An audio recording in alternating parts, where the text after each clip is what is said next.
Yes, yes, yes. That's the boxing talk with Rafi. That's the Raphael Dawkins with the Combat Radio. And we are live. Okay, let's tidy up the area just a little bit. Boom, boom, boom. Okay, so what are we gonna do here? Yeah, adjust that like so. Okay, so lots on the menu. Lots on the menu tonight, and the link is in the chat. So what we got on the menu? Let's take a little looky. Let's get out of that. Let's get into this. Where are we? Can't find myself. Okay. Yes. Yes. Yes. Let's do the sound check. Chat. So what we got on the menu? Let's take a little. Excellente. Excellente. Okay, so to allow the area to populate, well, first of all, let me tell you what's on the menu. Okay, so we have Mark Breland, claps back. Canelo Alvarez, free agent. Should have wrote free at last. I should have wrote free at last. I have to correct that later. And the Ortiz Phantom Punch. Okay, as well as looking at some of the weekend's fights. Haney, Zhang Zhilei, Filip, Hrgovic. Okay, so what are we looking at here? Okay, so people are slowly populating the area. So let me go ahead and get the warming video cranked up. Okay, so let's stop sharing that and start sharing this. Okay. Let's line this up nicely and get to share.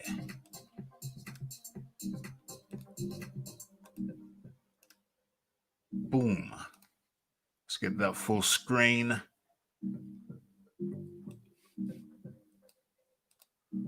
All right.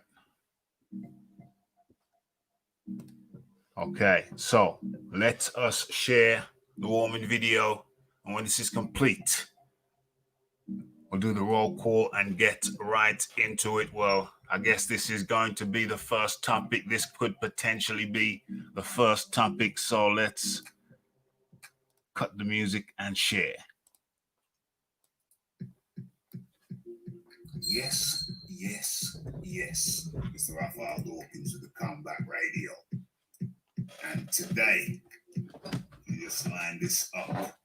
Yes, we look at the Luis Ortiz fight. Happened just this weekend. And it was, not only the fight was interesting, but the implications. Okay, I think you've probably all seen it by now. Uh-oh. What the hell's going on? Boom. And then he dropped.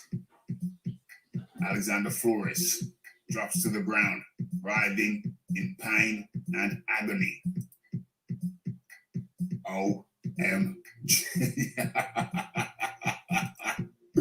Okay, so this has caused much talk around the water cooler. Let's line this up. And who's this? Lennox Lewis had something to say, but it was just an emoji. Boom. There it is. That's what he had to say. What did Kevin Ioli say? I was not overly impressed with, oh, dang, get out of here. That's not what I was looking for. Better still this. Yes. Okay. So, Raphael Dawkins, laugh my ass off. Wilder versus Ortiz trilogy is on. And that's the problem, or that's the issue. Don't show that too much of that. That's the issue, and that's the problem. Or is it a problem? Okay.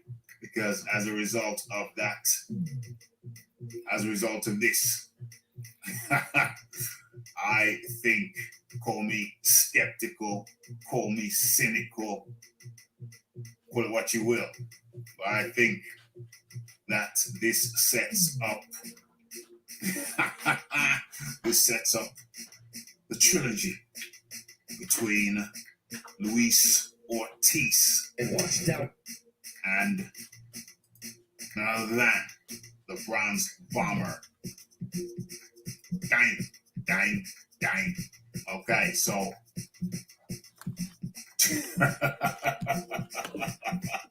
so what the hell can I say? It's 45 seconds, and Flores takes a shot to the floating rib. Where are we? Let's have a look if we can line this up and see this again. Where are we?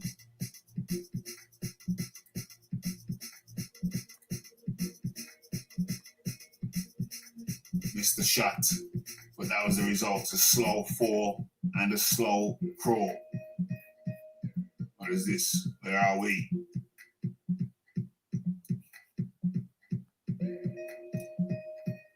Let's see if we can see it again. Okay, this was a little bit earlier on. Boom. So yes. Does this mean, is this the setup? People are very skeptical. We got people calling it highly suspicious. Okay, where are we? Let's have a look. Let's have a look at what? Let's have a look at my likes.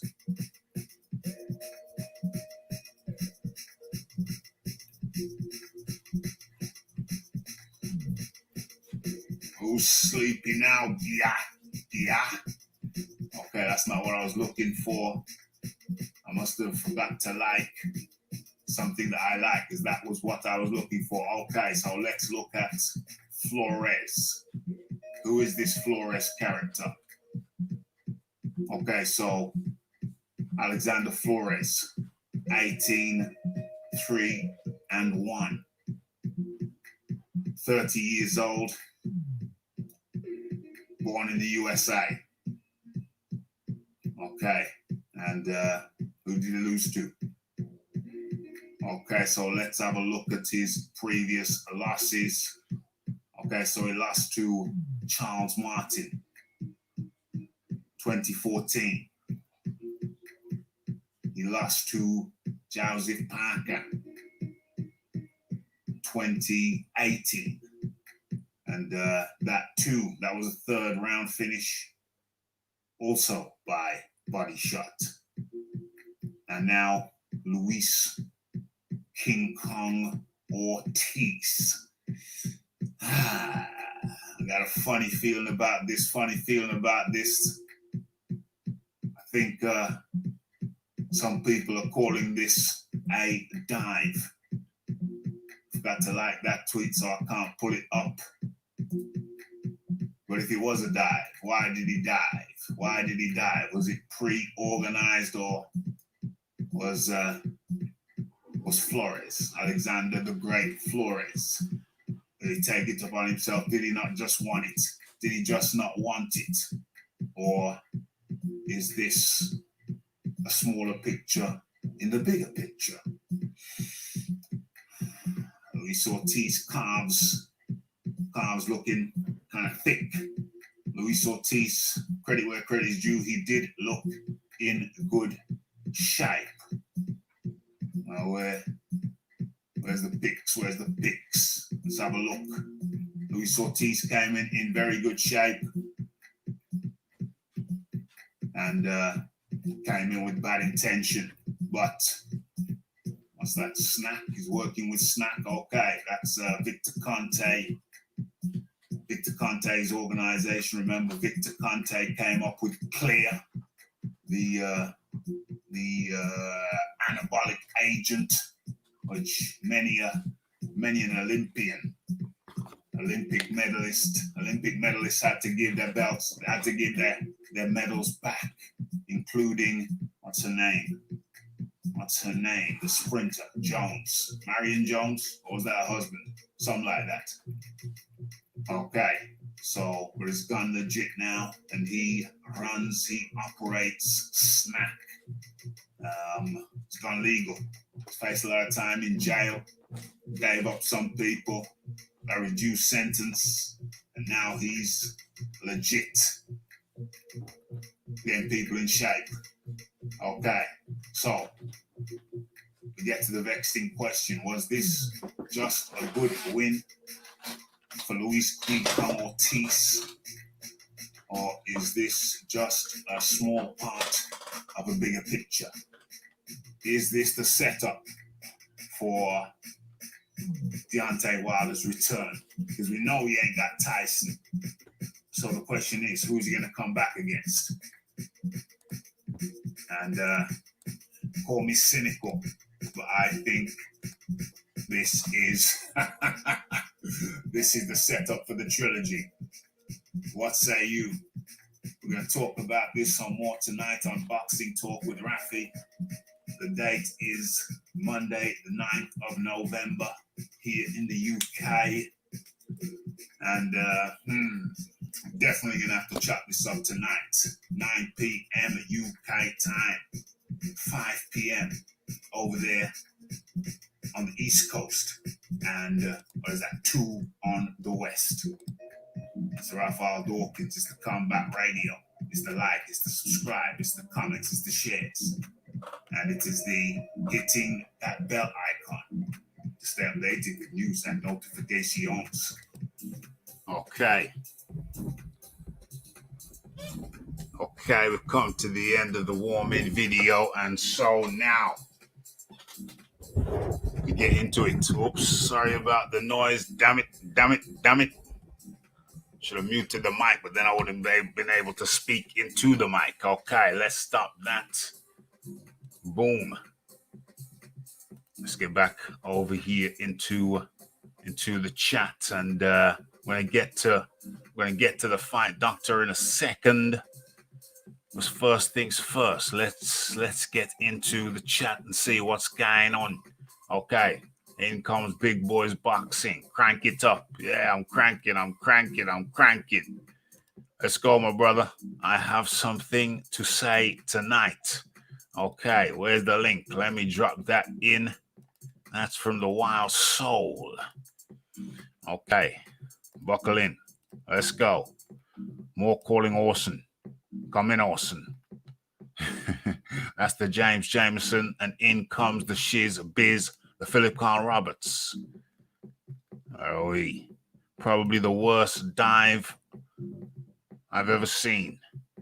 Well, actually, somebody came at me and said, "What the hell, Rafi? What are you doing? You got to stop this. As a matter of fact, let me bring in the fight doctor at this juncture. The fight doctor. How do you do?" Fight doctor is in the house on Rick James status as always. What's going on, Rafi? Yeah, man, I'm good. Got some DIY projects going on. DIY projects kicking my ass in the home. Gotta stay busy. It's the COVID era over here. Yeah. I don't know if I'm allowed to even say that word. I don't know, YouTube, whatever, the pandemic era. So, I've got a month. The Rafi's got a month off work. So I just thought to myself, let's kick some ass in this house. Let's get some jobs done. You got to stay busy. Definitely got to stay busy. 100%. No time for idling. What else we got here in the chat? I'll get to you in a second. What's going on? Where are we? Victor Conte. Well, Victor Conte has gone straight now. So Snack is a legitimate organization, which works with. Snack is a legitimate organization which works with who work with various different athletes from various different disciplines. Victor Conte cannot afford to, he can't afford to mess up this time, because if he does, then he gets some extended period in the clink. Okay, and in comes the wild soul. The wild soul. How do you do? You've been keeping away from, you've been ducking the Raphael Dawkins Combat I'm Radio good. for some I'm time. good, my brother. How are you? I'm very well, very well. We haven't seen you around these parts. I hope you're not. I hope it's not post-fight depression from February. Nah, man. It was just that I was working, man. I've been working, and then I was also working with my union and my job because they was going against Trump, so I was helping them with that. Okay, so that's basically what I've been doing. Okay, so Burning the candle at two ends, so to yeah, speak. I hear you. Been having some late nights myself. I don't know what made me think that I was some kind of builder or carpenter, but I'm already halfway into the thing now. So if I'm in. What's going on here? James Jameson. I think we have. Is it fair to say that I have? Is it fair to say that I have won? I have won our little wager. Is it fair to say that I have won our little wager that Trump would lose? Is that fair to say? And if so, wait. Do my ears deceive me? Do we have a Trump voter in the House? we have many. We have many. Well, at least a couple. I'm sure. We have the James Jameson. He can't vote for Trump because he comes from Scotland, but he's an ardent Trump supporter. Oh boy! And I have won. I believe I've won a wager, but I'll leave James to clarify the details of the wager. Well, I wish to offer my condolences to all the Trump supporters in the House. Well, yeah, that's right. Yeah, indeed. What's going on with your mic? Not Wild Soul, the Fight Doctor. What's going on with your mic? You talking underwater? What's going on? You know what? I'm gonna have, maybe I need to switch my headphones. I'll work it out. Yeah. I think you can switch the headphones. That one ain't working at all. Look, what's going on? I'm just happy and proud to say that I took part in that, helping to get that guy out of there. Yes. So I worked hard with my union, and we helped to get people registered to vote, stuff like that. So we've been out there, making sure we had the numbers to get the creep out of there. Yeah. Well, mission accomplished. Yes, sir. Okay, so where are we gonna start? I guess we're gonna start right there with the Ortiz versus Flores. The prudent man up in the building. No bet wasn't I in on a bet? Didn't I have what am I not in on some kind of bet? I thought I was my bet is with Leighton. No bet with okay. Damn. I thought I was in somehow. But okay. The prudent man is up in the building. Technically it's over, mate. Don't worry about that. It's over. Okay, so we haven't seen you in a while. You've been busy. Yes, sir. And I had I'm sorry. I just wanted to make an announcement. Okay. I'm no longer supporting Deontay Wilder. OMG. Hold on. Let me stop the music for that. Well, so I think there's some things you need to get off your chest. The floor is yours. Yeah, I can't support the guy anymore. The minute that he said that Mark Breland spiked his water, I'm like, come on, man. He took a toxicology test right after the fight. Mm-hmm. If his water was spiked, that would have been big news. Mm-hmm. If he had anything in his system at that point, it would have been all over the place. So we know that that's a lie. Mm-hmm. And he must not have good advisors, because that type of stuff could run you right into a lawsuit, because there's no proof. Well, let's He has no proof of what he's saying, and it's like, come on, man, you lost the fight. All you have to do is accept it and move on, and you'll have, respect to fight another day. But this guy just totally ruined his reputation. He can't take a loss.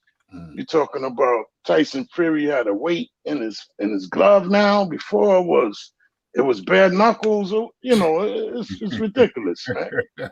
It was the suit. Now your trainer of all those years that helped the guy get the title and have 10 successful title defenses, and that's how you repay him. And he threw the towel in and stopped him from getting hurt even worse or even put on his back. I'm sure he didn't want that outcome. So he's still mad over that. He didn't look at the fight and say, okay, he saved me. Nah, he just totally, I can't accept that or respect it. It's ridiculous. That's what I have to say about that. Very disappointing, man. Yeah. Well, where do I start? Where do I start with this one? David Douglas said, black voters. Yeah. Just mute yourself when you're doing things in the background, Soul. Thanks. Oh, I'm sorry. No problem. I can hear you. I forgot. It's been a minute. I can hear you fixing up your tequila sunrise. You right? Okay, so David, who is this? David Douglas says, where is it? I can find it here. David Douglas, where is it? David Douglas says black voters are ignorant. Okay, David Douglas, you're going to have to substantiate that statement, that sweeping statement. Substantiate your statement, David Douglas. Thank you very much. Okay, so where am I going to start with this? There's so many angles I could go. Okay, let me who's that just come in there? I just heard somebody. Okay, let me go with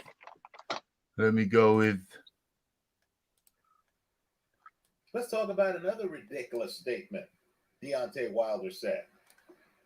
Right? The idea that unbeaten lineal heavyweight champion, and to me, I'm going to say lineal even though I know he has a WBC belt, because for me, the lineal is worth more. Wilder is silly enough to talk about loaded gloves. Understand, you can't make that statement until you have proof. Right now, years ago. Okay, so this is a guy called Dwyer, Dwyer, and he's an attorney, a real attorney. There's a lot of fake attorneys floating around, but this is a real attorney. And so we're just going to take a minute out of his video to listen to what he had to say. Miguel Cotto accused his opponent, Antonio Margarito, of having loaded gloves. You need facts. You need hardcore evidence to give yourself a chance at a defense in a defamation suit. Now, I don't care what you were hit with in the ring. Deontay, if you don't have hardcore evidence that Tyson Fury was loading up his gloves in a sport where they check the gloves before you enter the ring. I'm not saying that protocol has always been followed, but if it was followed here, and if you don't have more than a suspicion, you need to stop talking about it. All you're doing is hurting yourself. The people around you, they're not the ones who are going to get sued for defamation. Even if they're sued, they're going to say, look, man, I didn't know anything about the statement this guy was going to make. I didn't ratify it. I didn't condone it. I didn't authorize it. I didn't consent to it. Right? So let me just say, being the life of the party, getting a lot of attention, campaigning for a fight against Tyson Fury after the deadline to get that fight has expired in the contract, according to reports. Right? Okay, sure. That's going to get you a lot of media attention. You don't want it to get you a lot of litigation liability. So to Deontay Wilder, if you spent a lot of effort becoming heavyweight champ, and if you had to earn that money, training camps, sparring, beating world-class fighters, if you value what you've accomplished financially, you need to stop coming up with outrageous statements that you don't have proof for. Right? Understand, too, the allegations are so outrageous that if people took them seriously, they could lead to criminal liability for the people he's accusing. You mean to tell me before a commission-sanctioned fight, we're to believe that a trainer is slipping drugs into the, fluid, the water bottle of Deontay Wilder? Folks, look up what happened to Panama Lewis. Okay. So we'll leave it there. That is taken from a clip from an American attorney, African-American attorney, Dyer, and I can't search through it now. I can't find the. Should have made a note of the exact moment when he said champion. When he said that as a lawyer, as an attorney, Mark Breland has a slam dunk case against Deontay Wilder. Slam dunk case, meaning that if he were to pursue litigation, lawsuit for defamation of character, according to Dyer, however you pronounce his name, it would be an open and shut case. So Deontay Wilder has left himself open. He's been talking about taking people to court, but it's him who's most liable for a lawsuit against himself for his what was described as outrageous statements. So the ball is in Mark Breland's court now. Deontay Wilder made those crazy allegations against him about saying that his trainer spiked his water. I don't know. Is the fight doctor back? Don't know. No, he's still muted. Okay, so Dwyer says that it's a slam dunk case against Deontay Wilder if Mark Breland pursues a legal case against him. Well, I'm no lawyer, and I trust everything that the guy is saying because it's basically common sense that, this Mark Breland is a public figure and he's making a living being a trainer in boxing. Yeah. And you totally are destroying a man's credibility and reputation by coming out and saying that he would sabotage his own fighter. That's kind of ridiculous. And if, Mark Breland has every right to totally sue him. You know what I'm saying? To take him to the bank for that statement, man, because he could be ruining the guy's, ability to make a living by making those type of false statements. And we know they're false because there's drug tests involved. So therefore, you putting yourself at risk of liability with the Nevada Athletic Commission, with VADA, whoever did the drug testing. Yeah. All of these people could come after you because on their end, they could prove their case, but can you prove yours? Exactly. You know what I'm saying? And the burden of proof is always on the complainant in that case. Yes. So somebody he could absolutely be sued because he already exposed himself to the burden of proof by making a public statement like that when there's no evidence to back it up. So for all the Trump lovers, you know who he sound like? Donald Trump. I didn't lose, man. This is what they did. They cheated me. They robbed me. You know what I'm saying? That's exactly who he sound like to me. Well, he needs to move on with his life with that. Yeah, well, James Jameson has come through with a super chat. Donald Trump, peace be upon him, is still the president of the United States. Well, he is technically. Technically, he is still the president of the United States, but I'm afraid 72 days. What? He's still got 72 days left? Yeah, January 20th, he's out of there. So he's got 72 days to finish the wall. Yeah, yeah, exactly. Did he build the wall? And hopefully he got 72 days to find the parents of them babies that he put in the cages. Uh-oh. Which babies did he put in cages? What's this? Those you never heard about that? No. The illegal aliens, right? Immigrants. Uh-oh. They rounded them up and they separated them from their kids. Uh-oh. Yeah, so they had them in cages by the border. So it's like these kids didn't even know where they came from. Some of them were caught sneaking into the country, but they separated them from their parents. Uh-oh. And detained them. And some of them are still detained. I'm not even going to get into that because that's a whole show. That's a whole show by itself. Yeah, absolutely. But yeah, you know. So what we're saying is that basically, hold on, where's the music? Let me bring the music back in. So what we're saying is basically that Deontay Wilder has opened himself, opened himself up for litigation, and by all standards, it looks like he would be at the losing end. And even Tyson Fury could go after him because remember when Floyd Mayweather, his father and uncle was publicly saying, they kept saying, excuse my language, but that boy Pacquiao on that shit. Yeah. Talking about the PEDs. Yeah. But it was unsubstantiated. They couldn't prove it. He never popped dirty. So he threatened them with litigation and they stopped saying that. Yeah, they had to climb up. Yeah, because there was no proof. Until he get busted, when he get busted, you say, see? That's what he was saying, but he never, he didn't get busted doing it. So you can't keep accusing a man if you don't have the proof. So who the hell is advising Deontay Wilder? I don't know, man. I don't know. I mean, obviously he's not too bright when it comes to certain things, man, because that's really dumb. That's very dumb. Yeah, I mean, like I said, you have a legitimate drug testing outfit doing the drug testing and they come up with nothing.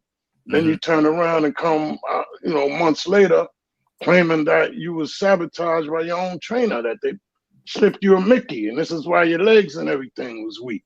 Before it was the suit. Now Mark Breland did it to him.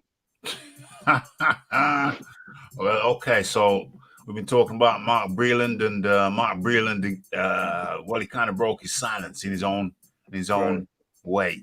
Okay, so Mark Breland embraces support in the wake of allegations made by Deontay Wilder. Okay, so Mark Breland has broken his silence as only he could. Much has been, let me just highlight these shizzles that go through. Much has been said of the 1984 Olympic gold medalist and former welterweight titleist, who until earlier this year has served as an integral part in the career of Deontay Wilder. That relationship changed for the worst following Wilder's stoppage loss to England's Tyson Fury in their rematch. Where are we? Breland was the one who literally threw in the towel to rescue Wilder from absorbing additional punishment in the relatively one-sided affair. Relatively, I think it was decidedly one-sided. Okay, pretty much. Yeah, absolutely. So, what is this here? Okay, so the move was viewed as one of compassion by most observers. However, it was considered an act of betrayal by the one who has the final say. And what does he say here? It says, in the midst of it all, you couldn't keep this king down. You would have had to kill me. In the end, it took a crap in a bucket. Did he say crap in a bucket or crab in a bucket? I guess it was crab in a bucket. I thought it was crab in the bucket. Yeah, it says crap in the bucket. Yeah, it says crap in the bucket. It took a crab in the bucket referee. And a disloyal trainer to throw the towel in just to stop me. No, Tyson Fury stopped him by whipping his ass. Yeah. That's how he got stopped. Dude, that had nothing to do with the ref or the trainer. It's really, man, he was ill prepared. He just was trying to knock the guy out, and he didn't have an answer when he couldn't do it. When he backed him up and he couldn't get the leverage on the shot, and he couldn't manage to set that quick release up because Fury could clearly see everything he was doing, and it wasn't effective. And he put the beats on him. That's what happened, man. You wasn't prepared. Your fight plan wasn't right, and you know, They, Fury was just too much for him. they need to be perfect for 36 minutes. I only need to be perfect for 2 seconds. And that was his downfall. They're telling me they couldn't find 2 seconds in the fight to do what he got to do. So he had 36 minutes and he couldn't find 2 seconds. But Rafi, we saw the first fight. He Yeah, was telegraphing that shot. yeah. As soon as he threw it straight, what happened? He landed it. Mm. But Fury was basically fighting off his back foot a lot in that fight. Yeah, The first fight. yeah. But then when he reversed it and put it on Wilder and started walking him down, he didn't have an answer for that. Didn't have And no the fact is, he could see that whole time in that first fight, he could see that right hand coming. Yeah. And he was even in a more vulnerable position in the second fight, and he made the right hand even more relevant in that fight. So that's basically what happened, man. It was boxing science, man. I gotta give Fury the credit for figuring them out and whipping them like that. Yeah, well, he almost got knocked out himself, Fury, in the first fight, and it took that second knockdown for Fury to figure out the riddle. I think Fury was very wary of the right hand in that first fight. But then when he took the second one, he got dropped and he got back up. He said, "Now I'm going to have to go after this guy." Yeah, he was on defense in that first fight. He was on defense. He was trying to counter, and this fight he was the aggressor. Well, no, because in the end of the 12th round, I mean, in the second half, he figured that out. Figured it out because he decided, well, he's dropped me now, so it's got to be pretty close. So I've got to go after him. I've got to go after him. He had no choice but to fight back. He had no choice but to go forward, and he went forward, and he found out that Deontay Wilder cannot fight going backwards. He's like Bambi on ice.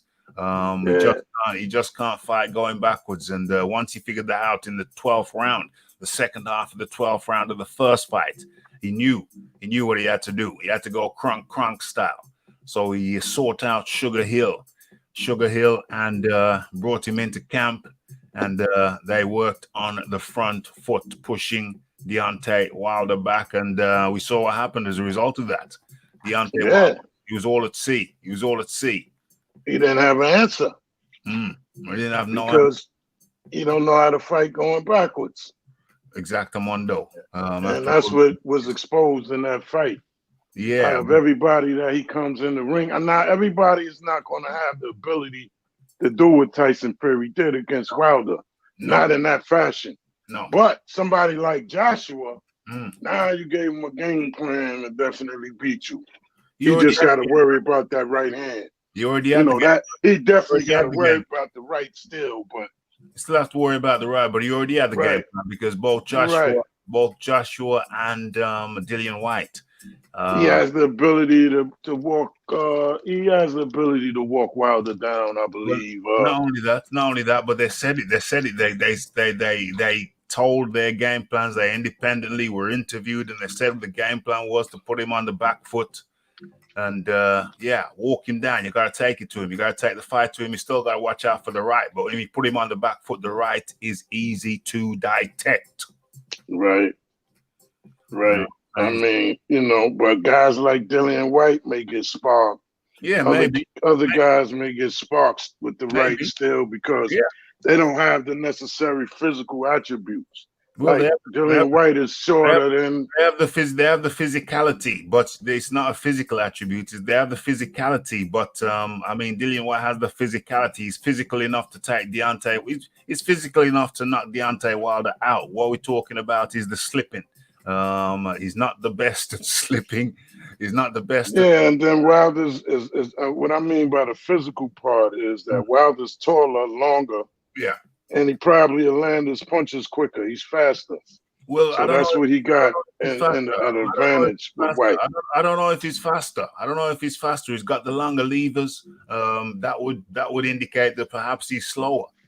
Deontay Wilder, he does come through. He does come through with that right fast, but overall, when you combine everything, if you combine all his punches, then Deontay Wilder's not fast.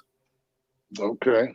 Look at his jab. Time the Yeah, jab. well, he don't throw a lot of punches. He don't throw a lot of punches. He don't He's have not much. a combination puncher at all. He don't throw a lot of combinations. He's certainly not a combination puncher. He certainly has a limited repertoire when it comes to punch selection. But if you add up the punches that he does throw, including the right, on the average, I would say Deontay Wilder is not a fast puncher. He has a fast right, yes. When you allow he got a quick release on that right. Yeah, but yeah. When you allow him to set it, though, when you allow him to set it, it can be fast. But if you keep him moving, you keep Deontay Wilder moving. There's always a caution with him. Yeah, because he puts pressure on people because they always got to be concerned about the right hand. No matter what they do, they going on, like I said, defense mostly. Because you got to be concerned with that because you get hit with that right hand, it's over with. So that's why you got to approach him with caution. And that's an advantage that he has, the fact that he's a puncher. Well, you can't Somebody's always going to be... You can't be too cautious. You say he puts pressure on people. Right. Well, put pressure on people if you allow him to. If you let him, come to you, then he puts pressure on you. But if you go to him, then where is the pressure?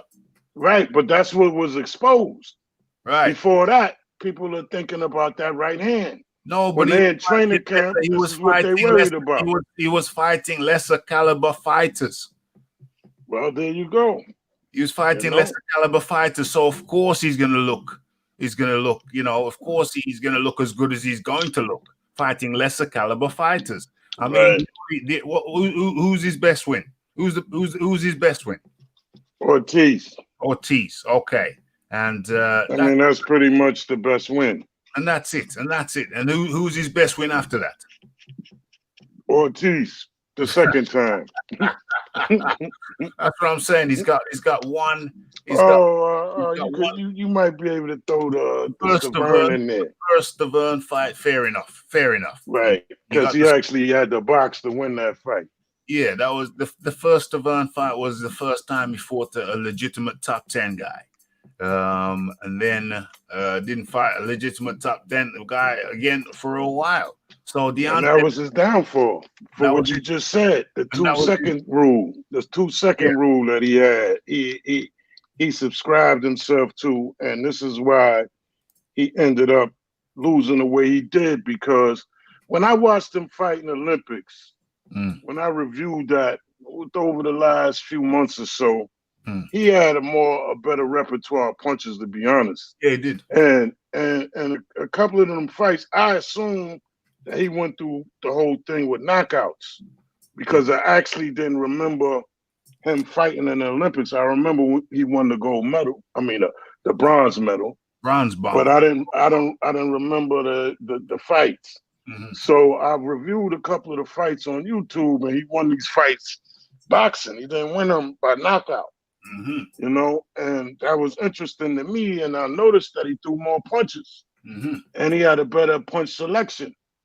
And the thing is, when he became a pro, I guess it started to lay these guys out so easily that he didn't improve as a boxer. His game like devolved. most amateurs do. Yeah. His game devolved. Basically, he had a he had a good repertoire of punches initially. Right. As an amateur. And then as he became a professional and he started knocking some of these bums out, he got right hand happy and he said, forget everything else.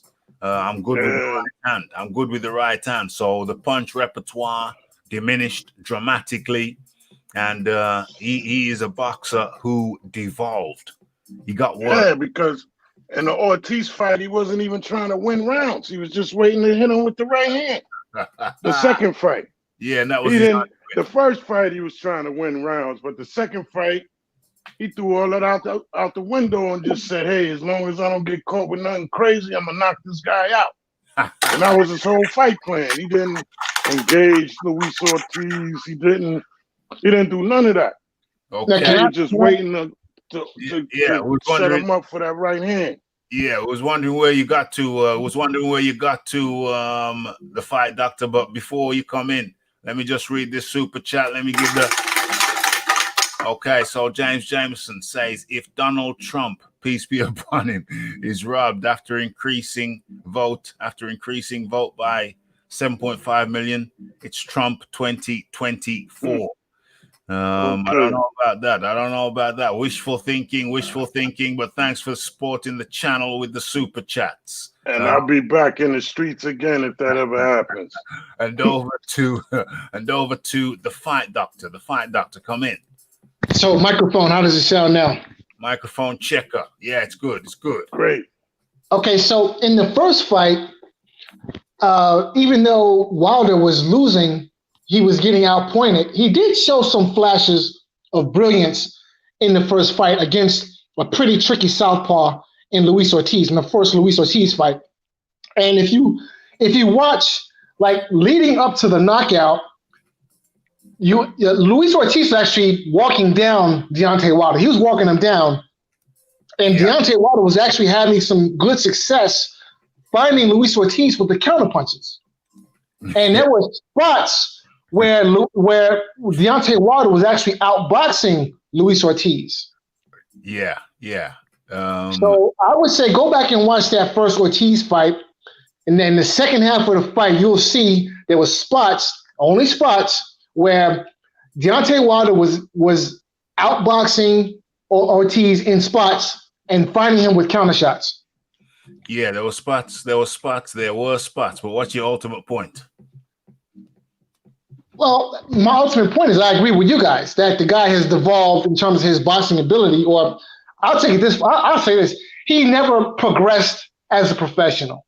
I think that's what we're looking at. A guy who fell in love with his power, was matched easy, even though the Ortiz fight wasn't an easy fight. Ortiz is not an easy out of anyone. No. And I think evidence of that is the fact that the guy continues to be ducked by the upper echelon of the heavyweight division.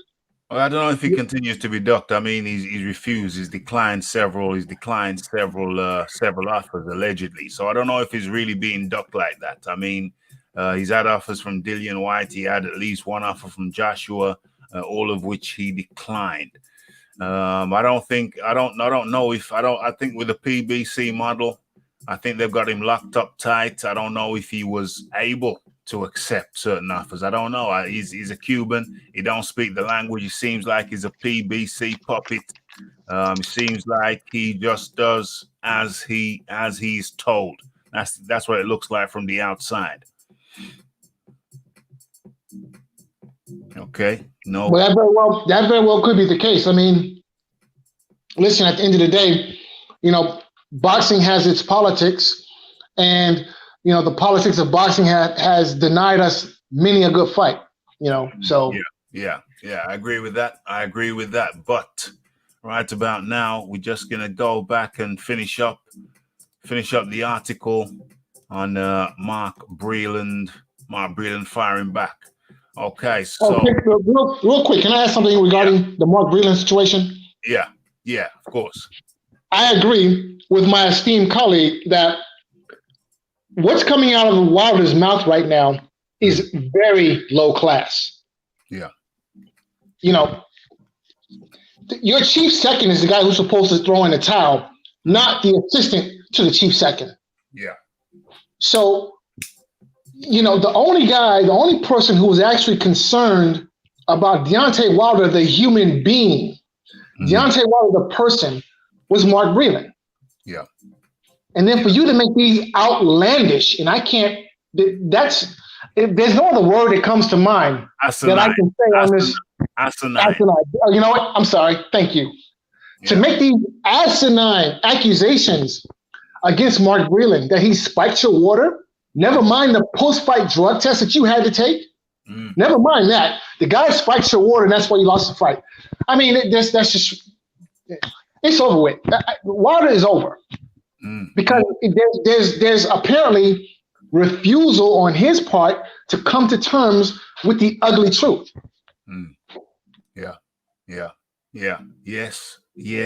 Yes.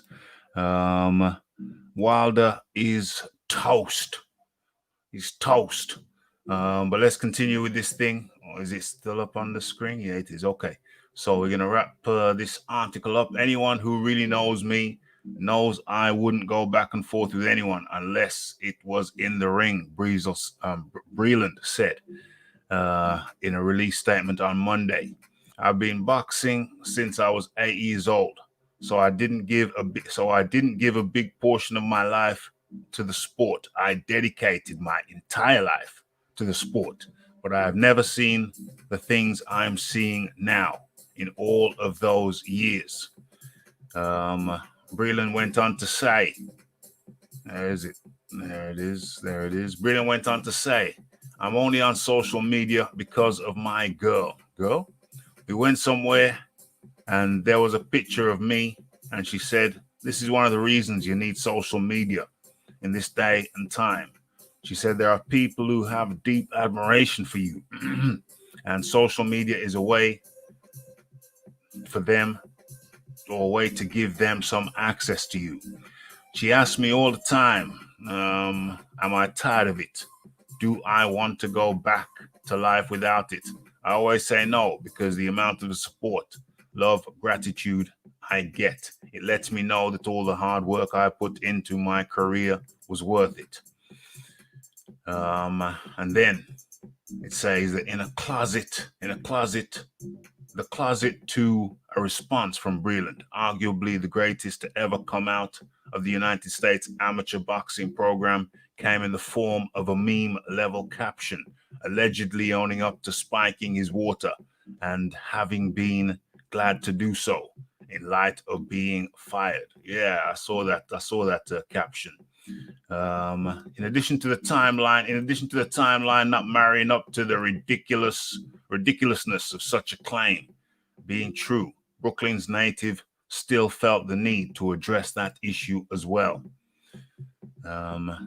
What does he say? I looked at and read thousands of videos, texts, and comments, and I would put up 1,000 of them if I could, because so many of them were 100% strong. But I can't. But I do have a file of all of them that move me. I thank all of you for your words. Breland went on to say, let me add this. The Twitter pic that's out there is not from me. It's not how I speak, and there's nothing funny about this. About this show that's going on. Stay well. I'm still standing. Yeah, I knew it wasn't from Breland because I went to his Twitter and it wasn't there, so I didn't post it. So I knew it wasn't from Breland. What's going on here? What's the last section says? Breland has since been replaced in Wilder's corner by one-time former foe and long-time sparring partner Malik Scott. JD's continues his same role as the head trainer and co-manager of Wilder, roles he has maintained since the 2008 Olympic bronze medalist and former heavyweight titleist first donned a pair of gloves. Okay, so Breland's come out and he hasn't really directly said I didn't do it, but then he shouldn't have to. He's just said it's ridiculous. The whole damn thing is ridiculous, and an insult to a man who has dedicated his life, not part of his life, but his life to the game of boxing. And so it's very disrespectful, slanderous of Deontay Wilder to say what he said. Totally unacceptable. Wilder can never beat Fury. There will never be a third match. And yeah, I mean, I've made a video saying that I think Wilder's retired. I think the only way Wilder does not retire is if he gets a gimme in his next fight, and then maybe he fights Fury a third time. But does he really want to fight Fury a third time? He stayed silent when the contract was active, and then once the contract was no longer active, he broke his silence and tried to pretty much say they're ducking me when he was silent when the contract was active.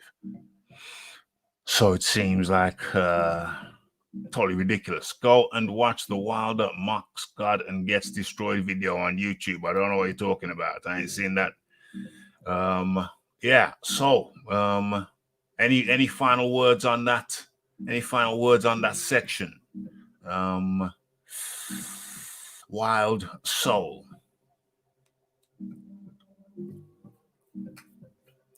The Fight Doctor. Yeah, just I'm sorry, I was on mute. Oh, my bad. No, go ahead, sir. I defer. Go ahead. No, I was just saying, I mean, I totally agree with Breland. I like how he handled it with class. And he's always had a reputation, because I'm from New York, as being and was a fighter myself. And, you know, it was a small community, and he always had a impeccable reputation. He's a quiet, reserved guy. Like, the guy speaks so softly, you know, you really got to pay attention when you're talking to him, because he's very soft-spoken, a very laid-back guy. So, yeah, he just dealt with it with class. The whole point about him making sure that it's ridiculous, because it absolutely is. Yeah. Somebody like that would never even think about doing nothing like that. And then it was like, yo, he treated him like he was his son in the ring. Like, that was the only, you know, he cared about him like that.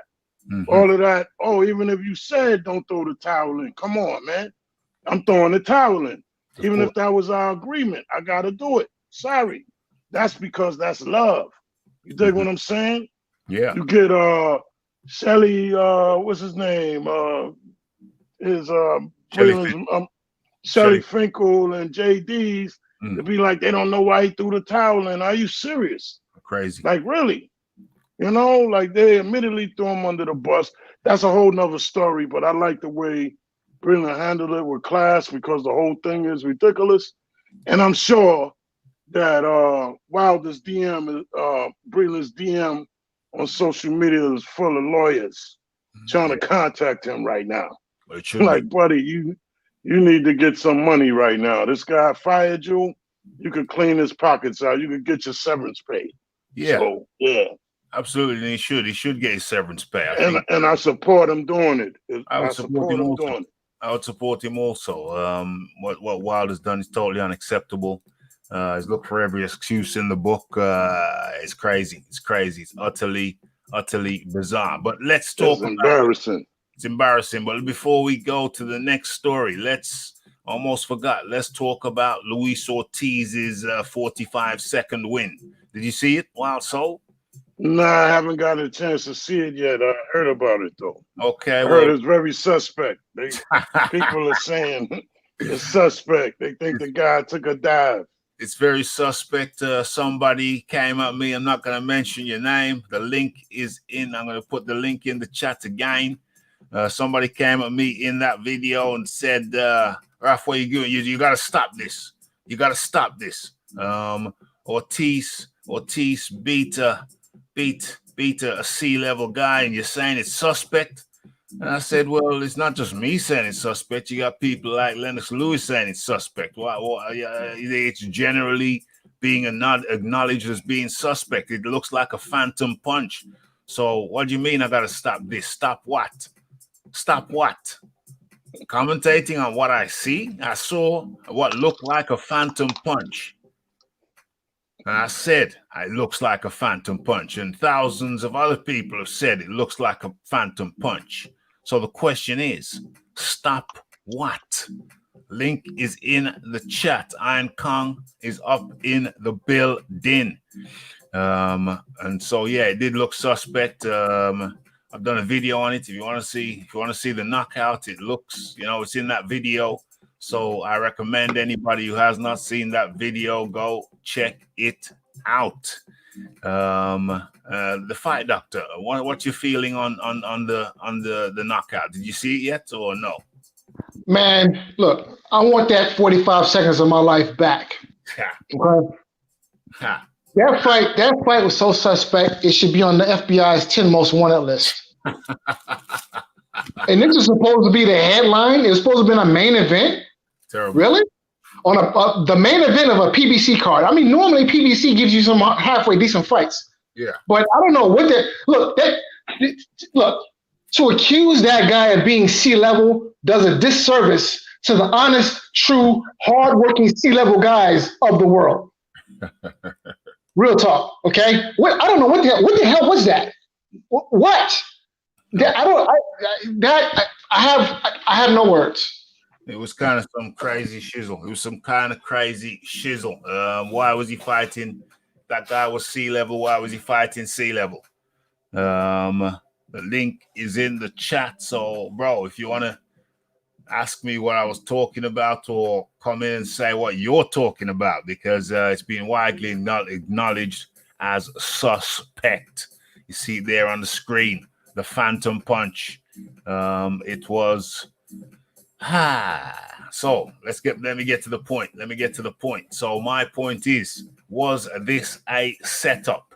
I'm going to go to Fight Doctor then. I'm going to go to the Fight Doctor first, then the Wild Soul. Was this a setup for Deontay Wilder to say, well, you know, he just saw what Luis Ortiz did. You know, none of these other guys will fight me. They're scared to get in the ring with the Bronze Bomber Wilder.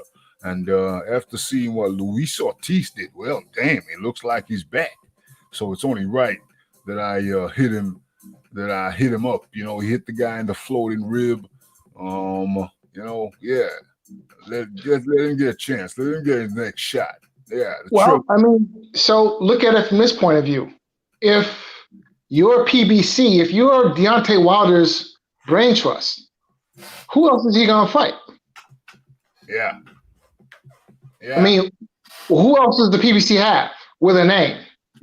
Wild Soul. Who else?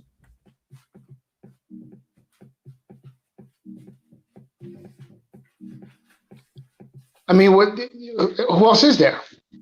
Yeah, well. Hello?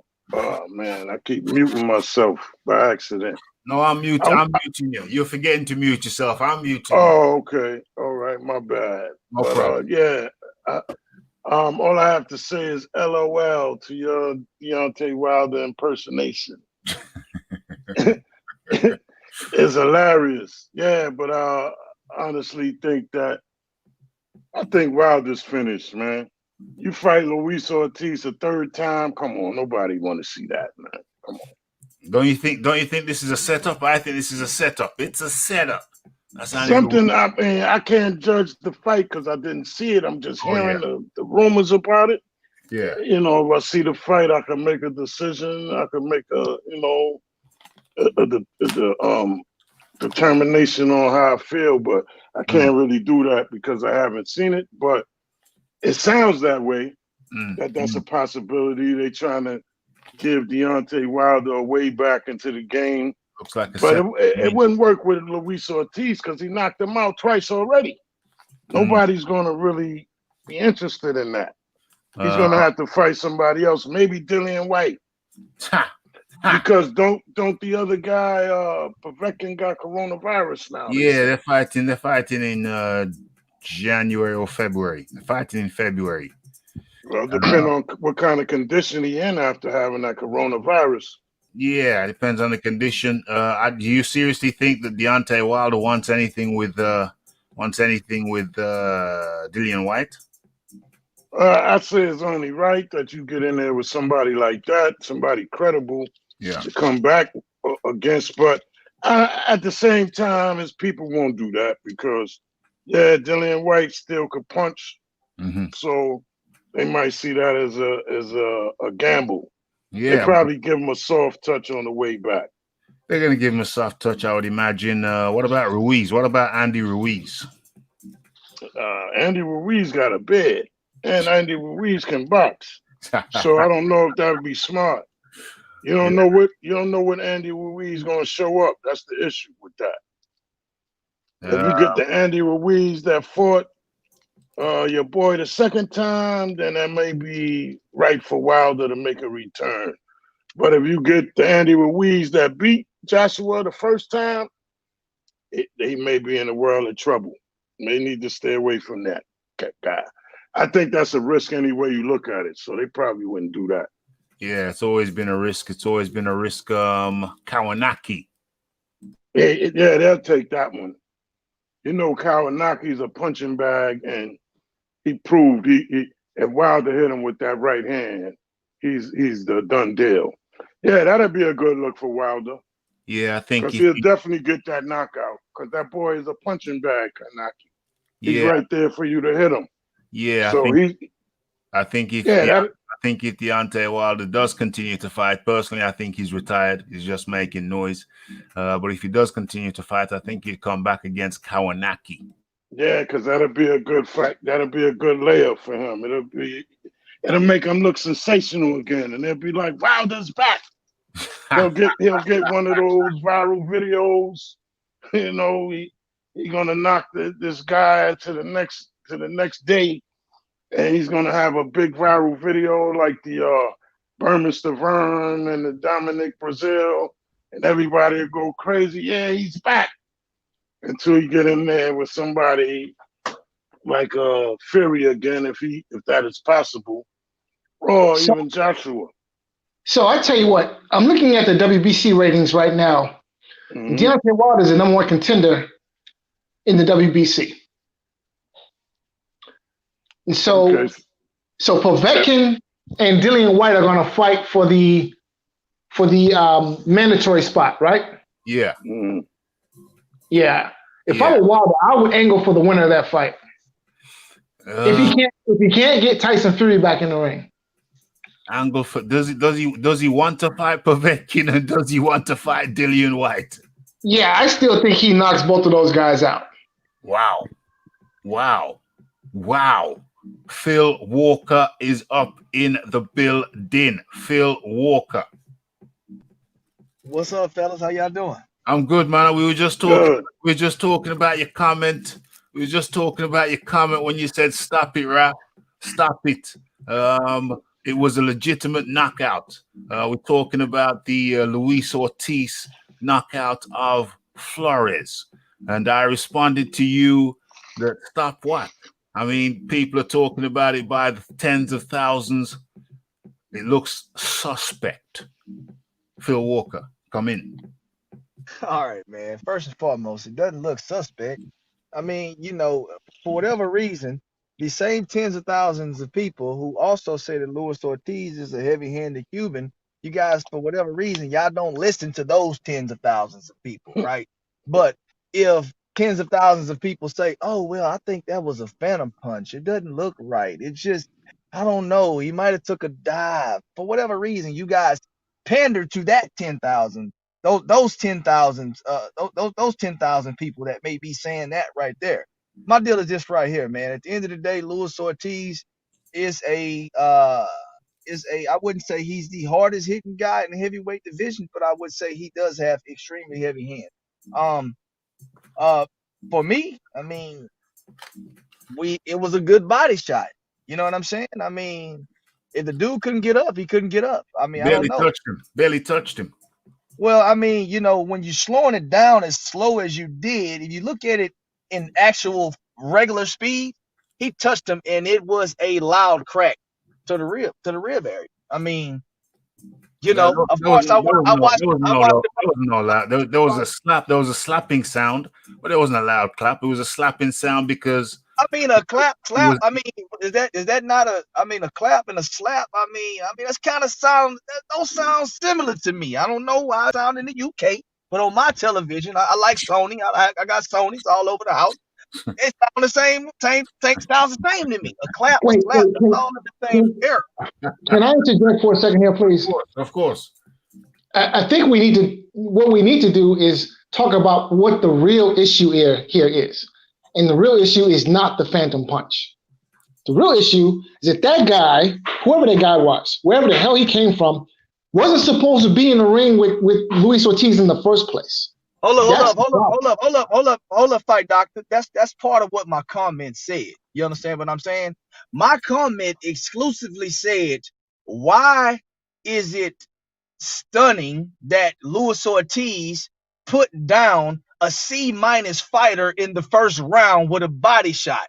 I mean, that's just not hard to believe, unless you think Luis Ortiz is not a very good fighter. I think that may have something to do with it. I don't know, but that's really what my angle was. I mean, Luis Ortiz is a top 10 heavyweight, okay, and this guy shouldn't even been in the ring with him. It's no surprise to me, considering that this Flores guy is a nobody. I gave him a C. I gave him a C minus.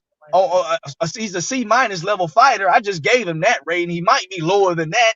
That's exactly what he's supposed to do. Like, I don't understand what's all the fuss about it. I mean, am I tripping or what? Am I not making sense? Because to me, anybody who says that he's not supposed to put down a C minus D level fighter in the first round, to me, that doesn't make sense. Unless you just think that less of Luis Ortiz. Which one is it? Mr. Dawkins? That's why I said, come on, man, stop it. You cannot like Ortiz, but the hate, man, is not a good look for you boys in the UK. It's not. It's not. Well, let's go back to the tens of thousands. Let's go back to the tens of thousands. The tens of thousands people. You couldn't find one comment in the chat on your video. I was looking for it too, but you're the only one that said something about the family. You kept trolling. I'm like, what are these people there? Not tens of thousands of people in my video. I'm talking about tens of thousands of people on the social media. It's all around social media. If you actually watch the video, you'll see a tweet from Lennox Lewis where he just has a red face like this is embarrassing. You've got other people, I won't name them, who said the fix was in. You got prominent people. Hold on. Do I have to? Let me, you know what? Actions speak louder than words. Let me go to Twitter itself. Let me share my Twitter. If you doubt it, let's erase any doubt. So let me ask you a question, Ralph. Go ahead. Would you? I mean, I would say the fix is in too. If you put a B level fighter in there with a D level fighter, yeah, the fix is in. I mean, nobody expected this guy to beat Luis Ortiz. Yeah, the fix is in. They put him in there with a guy that they knew he was going to dominate. No, hold on. To state it was just I think you're missing the point. The point is not that anyone is surprised that Luis Ortiz won. Specifically, what's being said on social media is that punch looked like a phantom punch. That wasn't a punch to do the damage it did. Looks like the fix was in. Not because Luis Ortiz isn't better than the guy. Of course he's better than the guy. But it looks like it's been speculated that 45-second win is a small picture within a bigger picture. Let me ask you a question. Hold up. He's talking to me. So let me ask you a question. So yeah, Canelo just fought against Rosario, correct? Say that again. Rosario. Who? That's who Canelo just fought against, right? Yeah. When he stopped him with the jab to the stomach, did that look like a shot that would stop somebody? It didn't. No. It didn't. But did it stop him? Yeah. It absolutely stopped him. So my point is this right here. I guess all the PBC fighters got, phantom punches. The fights is fixed. They talk. Everybody taking dives, and I mean, it's just because something don't look a certain kind of way, don't mean that it's like, I mean, that's like the same people that saying AJ quit against Ruiz. It's not the same people. It's not the same people. How can you tell though? How can you tell? Well, I wasn't saying that. I wasn't saying that. So it's not the same people. I wasn't saying that AJ quit. My point is you can't tell. You cannot tell whether it was a heavy shot, whether it was a light shot, whether the shot was a pinpoint shot that might have hit a certain spot. I mean, to me, it's just like conversation that null and void, considering he stopped the guy. That's what happened. He stopped him. The guy tried to get up. That's what it is. He stopped the guy, but the question mark, and even the commentary team was saying, well, what the hell was that? They were looking, well, was it this punch? Was it that punch? What did it? Was it before he came out into the ring? Did he get punched before he got into the ring? So the people are speculating, people are asking questions, people are saying, what the hell was that? Because you say you can't tell. You say hold on. You say hold on. Control the mics. You say you can't tell, but people are saying, what the hell was that? For a reason, because it didn't look like anything. I think I'm gonna risk playing the replay. Fight Doctor, come on in. I can tell you exactly what that was. Mm-hmm. It was a mismatch of the first order. Listen, the guy was not top 15. You have a arguably you have a top 5 heavyweight against a guy who doesn't belong in the top 15. This is what you get. It was a mismatch. Yeah. It was a blowout. It was a mismatch. Okay? It was a mismatch, but was it a fix? It looked kind of strange. Yeah, the fight was fixed when they signed the contracts and they decided this was the guy. Yes. Yeah, they wasn't on the same level. Right. There's levels to this, okay? Yeah, it makes a difference. It does. I didn't see the fight, so that's why I'm quiet, but I agree with what you're saying because that's usually how it goes. You know, that's how they pad fighters' records on when they coming up. Mm-hmm. They know that this particular guy that they're gonna get, the opponent is gonna be exactly that, an opponent you don't have a chance to win. Yeah. And the kid is gonna look a lot more spectacular because this guy is nowhere near his level. So he's totally outclassing him. The minute the contract is signed, is a wrap. Is already predetermined who's gonna win. Yeah. Yeah. So I guess that's one of those things. That's why the guy was chosen in the first place. This is what they were angling towards. This is the guy basically just showed up to get knocked out, and everybody knew this was going to happen beforehand. I mean, when I saw the guy, when they were doing when the ring announcer was announcing a fight, I'm looking at this guy like, did he even bother to train? Did he bother to do a sit-up? Yeah. Okay. Because to me, it looked like the only working out he did was he was doing some curls. He was curling the beer bottle to his mouth. That's about it. He picked the phone up. That's what he did. That was his whole exercise. He picked up the phone. I'm going to fight who for how much? Okay. That was the workout.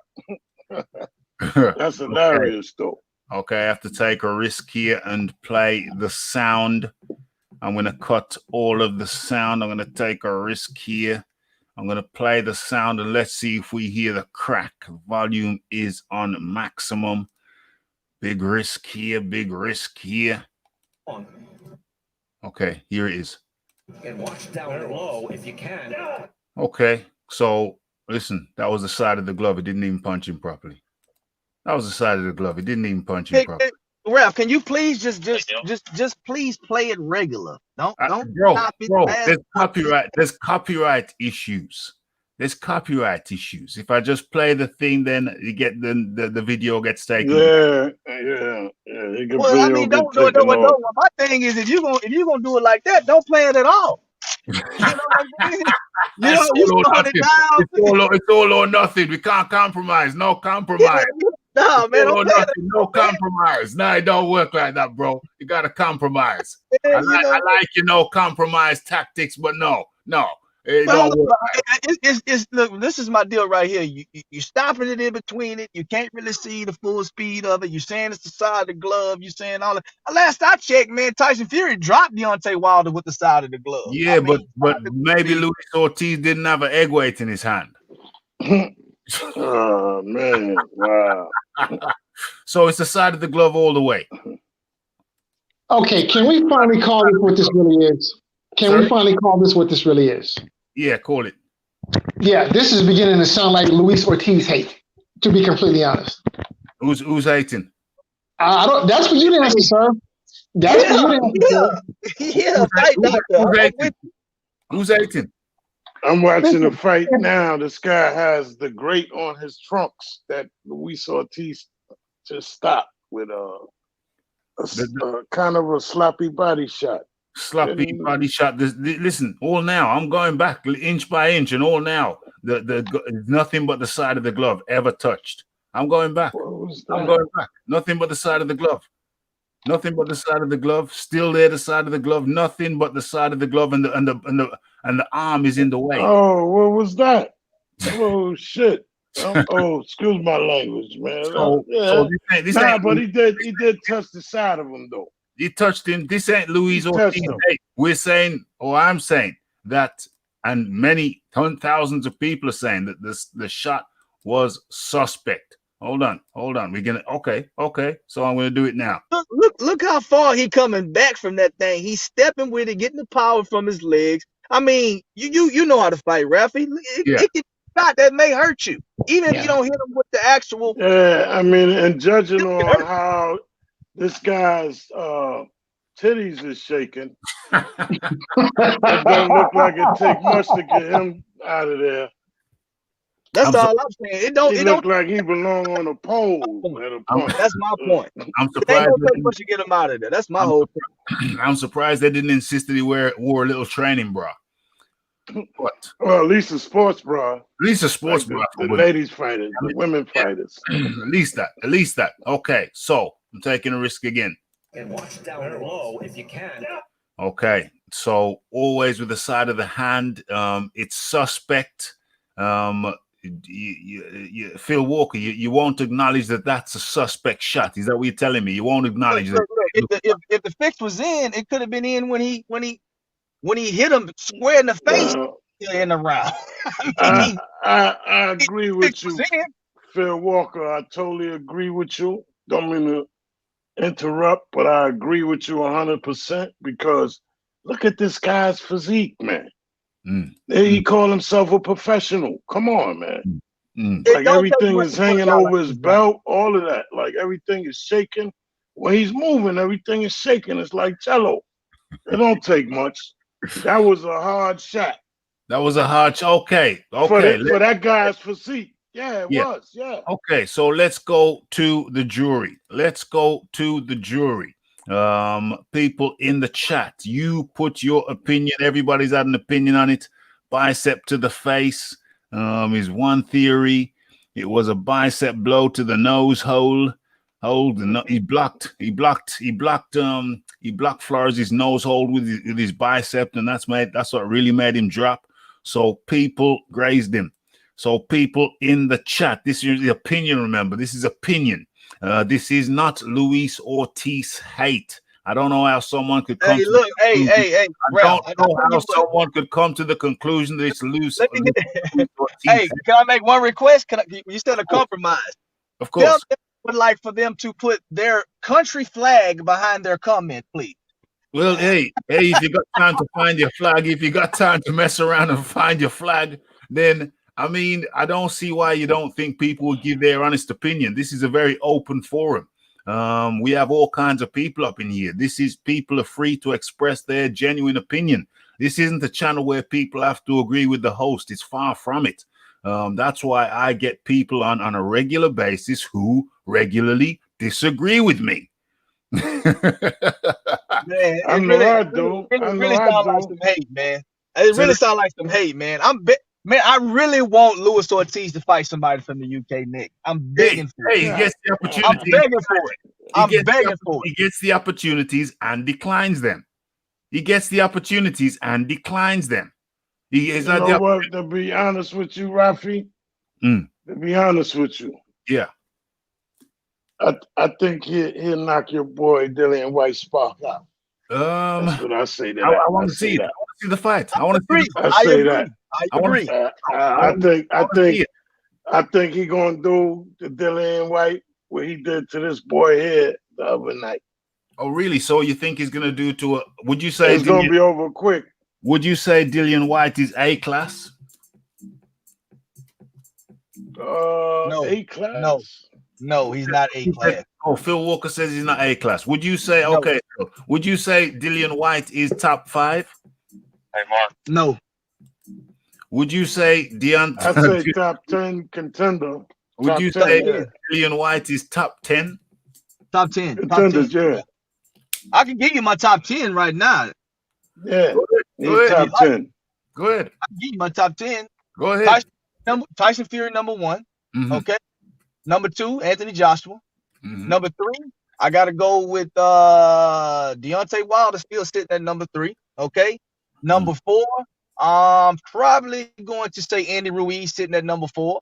Number 5, I got Luis Ortiz at number 5. Number 6, number 6, I have number 6, I would venture to say Povetkin at number 6. I can go Povetkin at number 6. Number 7, I got Dillian White at number 7. At number 8, I have Joseph Parker. Number 9, I have Usyk. Number 10, I have Derek Chisora. Okay. So, what did we just I would establish? put Michael Hunter at 10. I agree with you with all that. Michael Hunter at 10. So, what did we just establish with that, with your top 10? What did we just establish? You the one asked about the rating, man. You said That Dillian White is in the top 10. Is But Dillian- that's top 5. I said no. Oh, okay. So he's in your top 10. Okay. Right. Okay. I can live with that. That's not a problem. Lisa He just got slapped a couple months ago. Can't forget that. Dillian White. He got put to sleep a couple months ago. We can't forget about that. Well, you know he's got That happened for real. But would you agree that Dillian White has fought better caliber overall of opponent than Deontay Wilder? Would you agree with that? I just recently told you that I'm not messing with Deontay Wilder going forward. But everything that happened before these recent comments and statements does not reflect on how I feel about the situation overall. The fact is, before I told you, no, I'm not a big, I was a Deontay Wilder fan. I agree with it or whatever the case may be. But right now, I say Dillian White, he's subpar. After he took that uppercut shot and went to sleep, we can't have him up there. He can't be up in the lights. You know what he became an opponent. Okay, so in comes J Blues. I thought it was JJ Blues. J Blues, how you doing? What's up, man? What's up, y'all? All right. Y'all. How you doing, brother? I'm good, man. Come on, spit it, bro. Spit it, bro. Just free flow. Spit it. If it wasn't bad enough, people making excuses for Haney. Now you making excuses for Ortiz. With this floppy fish WWF performance right here. Did you see when dude tried to get up? He was going, I don't know if I can make it. It's like when the ref was, it's like when somebody getting choked out in WWF and they raise their arm. 1, 2, and then on the 3, he's like, I'm still alive. Thank you. Come on, man. Funny. Come on. Thank you. What do you? What did you just say that we don't agree with? Like, we know that the guy is a bum. Like everybody on the No, specifically saying it was a floppy glove. It was a floppy punch and it was a dive. Specifically, it wasn't a punch. Yeah, but that guy had breasts, man. Come on, man. Hold on. Okay, ask your question. So if he was going to take a dive in 45 seconds, why didn't he take a dive when Luis Ortiz punched him pretty much flush in the face? Well, you got to pick your spot. When did he ever punch him? Yeah. Did you watch the fight? It was 1 round. It was less than a full round, man. It was a connection. Almost a guy, man. He hit him. The guy had breasts. If you watch the fight, Luis Ortiz punched him flushed in the face. Before he body shot. I'm asking if he was going to take a dive, he could have took a dive when he got punched square in the face. Hold on. The fight finished in 45 seconds. The guy's got to move around for a little bit, surely. Oh my God. 45 seconds, 35 seconds. I mean, really though, we counting it like that. I mean, is that the extreme we going to? Because we want to say this was a flop. Well, he doesn't want to make you look too bad. I mean, 45 seconds was early enough. I mean, 45 is no different than 35 if you ask me. I mean, I'm just gonna be honest with you. Well, obviously, it's 10 seconds. It's 10 seconds different. You know what I'm saying? So obviously, I think you still look as just as bad, though, Ralph. You got to admit, don't you? At the first point of contact on a near collision of the heads, he went down, son. What punch are you talking about? Oh my God! Let me. What did he hit him with? Call it out. I'm on my phone right now. I will give you a timestamp. I'm watching the fight right now, playing it back. So please give me a timestamp. Oh my God! I'm trying to tell you that's what I'm gonna do, man. Calm down, man. Calm down. You gonna get what you for? 1 second. I'll be right back, Ralph. All right. Okay, so we go. I gotta get on it with Paul Walker. he caught the guy in the belly with a clean shot that dropped him. I seen it. It wasn't a clean shot. It was the inside of the glove. Since when is the inside of the glove being turned a clean shot? Okay, I'm gonna look for the timestamp as well, so we could you could pull it up, Rafi. I've just shown it to you. I can't play it. But it's about the angle. It's about what you could see. You know. Yeah, it was the inside of the glove. I saw a couple different angles of it, and you couldn't see it. Yeah. When you certain angle, I don't know what angle you got. When you see the proper angle, you will see it was the inside of the glove. It was a slap.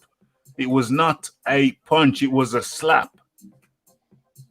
Man, if Rafi, if you have a check it out. Yeah. Listen, this is how this works. All right, you're a man, right? Now, say you're a creep, you beat women, right? Okay, you're a big, strong man. Some other guy, not me. Bro, anything with breasts is gonna drop if a big, strong man smack it. If you smack any woman in their stomach, they're gonna fall to the ground. Bro, and I'm not calling them a woman. I'm just saying the entirety of the fight. The entirety of the fight, Breastman threw 2 punches, and he threw 2 punches, and he pulled both of them. What are you talking about? He's a floppy fish, man. Man, he smacked this guy in the stomach. It wasn't the stomach. It was in the rib area. Like he could be on a pole. He could be on a pole somewhere. Okay, we're joking now, but let's get into the chat for a second because I did ask the question.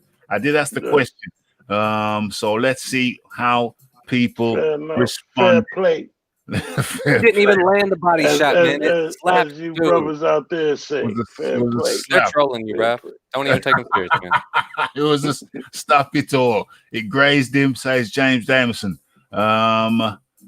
Where is it? Shizbiz says it was a bicep blow to the nose. Bicep to the nose. That's funny. No, it was a dive, regardless of the level. It was a dive. Kieran Betts up in the building. Philip Khan Roberts, bicep to the face, bicep to the eye. Floppy glove, floppy fish indeed. Feather duster puncher, dive. Oh yeah, Frank the French. Ortiz, the most powerful 52-year-old on the planet. And in comes EJ Boxing. Let's see if we can get some kind of resolution to this. EJ Boxing, how do you do? Yeah, what's up? What's going on? What's going on with the panel? What's up, guys? Man, everything's good. You know what I'm saying? What's up, Rafi? Yes. Man. Yeah, me there. So, all right.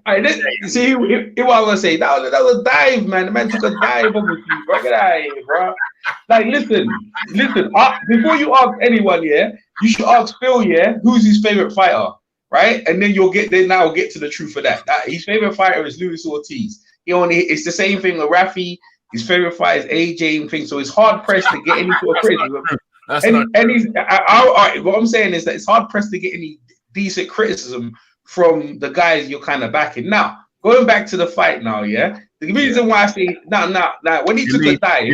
Delete everything that EJ just said about me, but carry on, yeah. Now, when he took a dive not because Luis Ortiz paid him. He took a dive to get that money and get out of there so he can feed his family and put some McDonald's on the table. So I don't think so let's say he took a dive, but I don't think Luis Ortiz was responsible. Like, in the day, that's to do with his matchmakers and the people put him in there. The guy obviously didn't want to fight, and he just look, yo, bro, look, in this Corona time, he's happy you got the fight.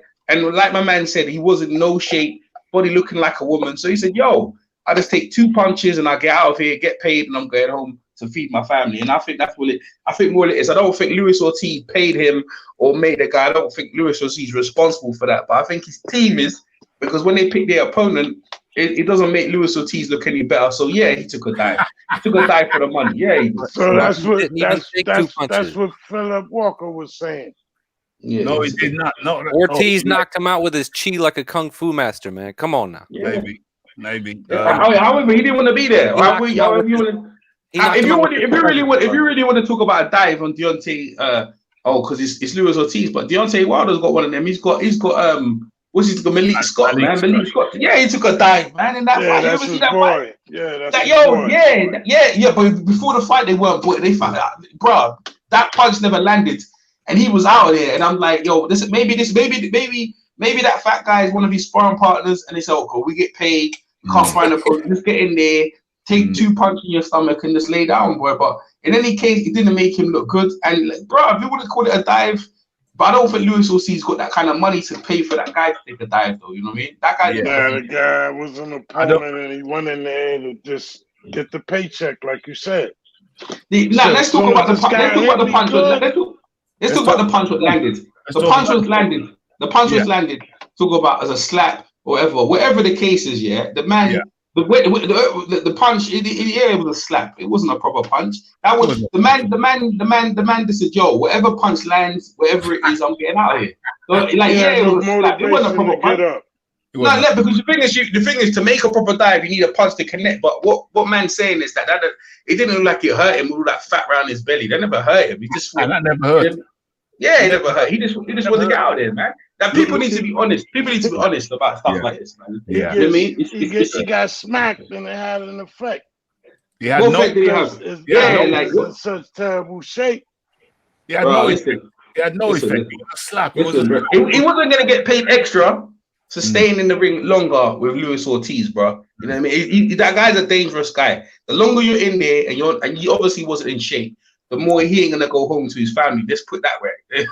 You know, Luis Ortiz is a dangerous guy. Like even if you say it was a slap and it looked obviously, because I saw it, I just turned the thing off. I just like, okay, Luis Ortiz is fighting. The first thing I did is because I think who was fighting that same day? It was Devin Haney, right? Devin Haney. So then was like Luis Ortiz is fighting. My thing is, okay, who's he fighting? And I looked at the guy, I said, I ain't watching that shit. That's some bum. I ain't watching that. So then I saw Devin Haney. I wasn't happy about that. I switched over Luis Ortiz. The first punch that went down, I saw the first knockdown, right? I turned the thing off. I said, this is long. Because it's like, come on, man. I mean, what we doing here? You know what I mean? That's bad for you. You know, you could have gone against better opponents. That's the best you could choose. Come on. And I don't want to hear people don't want to fight him. It's nothing to do with that. It's like, bro, like you're just looking for a pickup because you know what I mean? That's all it is. So I agree with everyone. It's just that I just think that, you know, it was bad. It was bad for boxing. That's what I'm saying. Now, it was very bad. It was Ortiz wiped this man's nose off with his bicep. Man stood straight up and said, oh, there was a point of contact. I should go down now. And then he dropped, bro. Yeah. Like, oh, my timing was terrible. I need to go down. And him fighting, him trying to get up, struggling, the fake little. Come on, man. Yeah, he didn't want to get up. Yeah, he didn't want to get up. He didn't want to get up. He didn't want to get up. He didn't want to get up. He didn't want to fight on. You've seen that before. The guy. You know what I mean? We would have. Us lot on the panel would have gave a better effort than that, man. 100%. 100%. But Phil Walker, you started it. Phil, you started this. Look what you started. Come back in. I'm back. Yo, I'm back. I'm back in here, man. I went and rewatched it. Okay. So this is what went down right here. Luis Ortiz hit him with a right jab. Then he threw the straight left. The dude blocked it. Once the dude blocked it, then Luis Ortiz threw a wide body shot with his right arm. Okay. And when the dude scrunched down, okay, his head hit the Luis Ortiz, I guess, between his forearm and his bicep, okay? And I really think that's what put him down, actually, not the body shot. What put him down? What put him down? When the dude went down, when Luis Ortiz was swinging, the dude head hit his, I guess you can say, bicep, forearm. Yeah. He hit him in his I think his left eye or something like that when he threw that shot, and that's what put the guy down. And then you look at it after the fight, the dude's eye is definitely swollen. A bicep to the eye. Yeah. A bicep to the eye took him out. He said his eye is definitely swollen. Dude, he's a troll. Come on with this. No, I don't think he's trolling. I think he genuinely means it. I think he genuinely believes it. He can't. He does. He genuinely means it, genuinely believes it. But to me, what I saw, okay, you know, you have to appreciate what people see. That's what Phil Walker saw. What I saw was a slap to the rib, and the guy didn't want to know, didn't hurt him, but you just thought, we don't know the motivation, but he went down. I don't think it was sufficient to put him down, but he went down.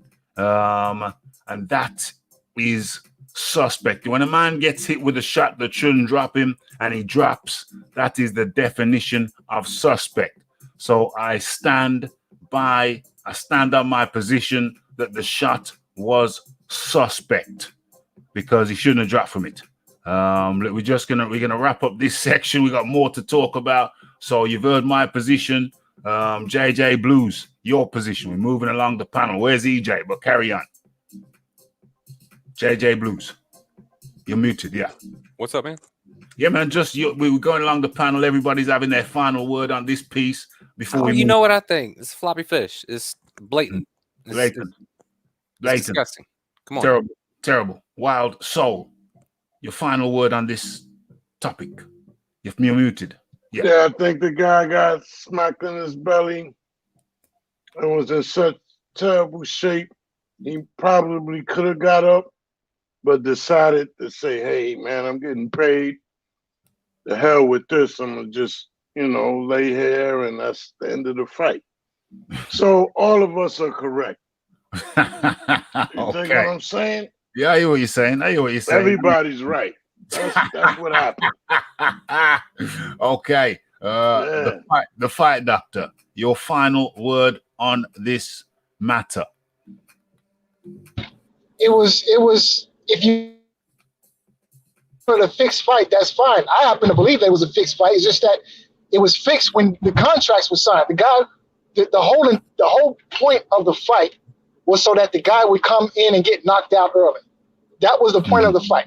It was if you want to say it was scripted, it was WWE, whatever. But this is what happened is what was meant to happen. That was supposed to happen. Mm-hmm. Mm-hmm. So if you want to say it was fixed or look, the guy probably got hit with a couple of shots, decided he ain't like it anymore. Like, look, okay, I need to exit stage left. And that's what he did. Okay, so everyone's had their say. Phil Walker, I'm gonna let you have the final word on this. Phil Walker. Phil Walker. Okay, Phil Walker is muted. Okay, so it should be a no contest then. Fouls. Yeah. You have your final word on this, Phil. Okay, yeah. My final word on this is right here, man. I agree with Fight Doctor. The fix was in when the dude signed the contract, man. They put him in there with a D level, C minus fighter. And I mean, when you're a guy that can fight as well as Luis Ortiz can, I mean, that's what happened to you. You get put down. I mean, and the dude got put down. Now, whether you guys think the guy quit or not, or the fix was in, I mean, is irrelevant. I mean, I feel like this was supposed to happen. Is it irrelevant? I feel like it. I mean, yes, irrelevant because it's relevant. Ludicrous, man. You're ludicrous. It's irrelevant when the top fighter. It's irrelevant when the top fighter. It's irrelevant when the top fighter wins in a fashion that looks fishy. That's irrelevant. But you don't think he's a top fighter? Let's be honest, right? That's why you give him so much attention. When did I say that Luis Ortiz is not a top 10 fighter? When have I said that? Okay, see, now you reword it as a top 10 fighter. Do you think Luis Ortiz is a top? I'm gonna use your strategy against you. Is Luis Ortiz?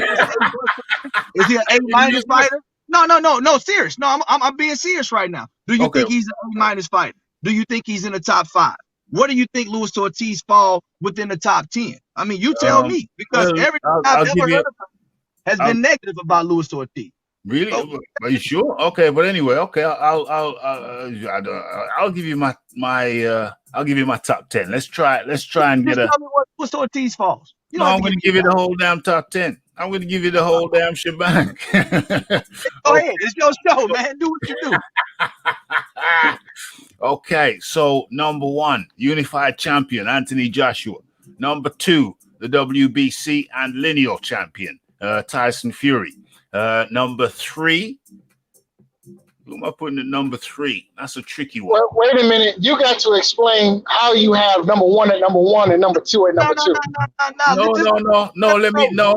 That's a fair question. That's a fair question. So we want to put the Rafi's picks under the microscope. That's cool. The unified champion. I think I said unified champion. The unified champion is at number 1 because he's the guy who's been collecting the belts. He's the guy who's been fighting his mandatories for years. That's the guy I have at number 1. Number 2. Wait, isn't he also the guy who got knocked out by the Pillsbury Dope Boy recently? Well, hey, are we gonna play that game? Because Dylan White got knocked out cold. Because somebody gets knocked out, they're no good anymore. Are you crazy?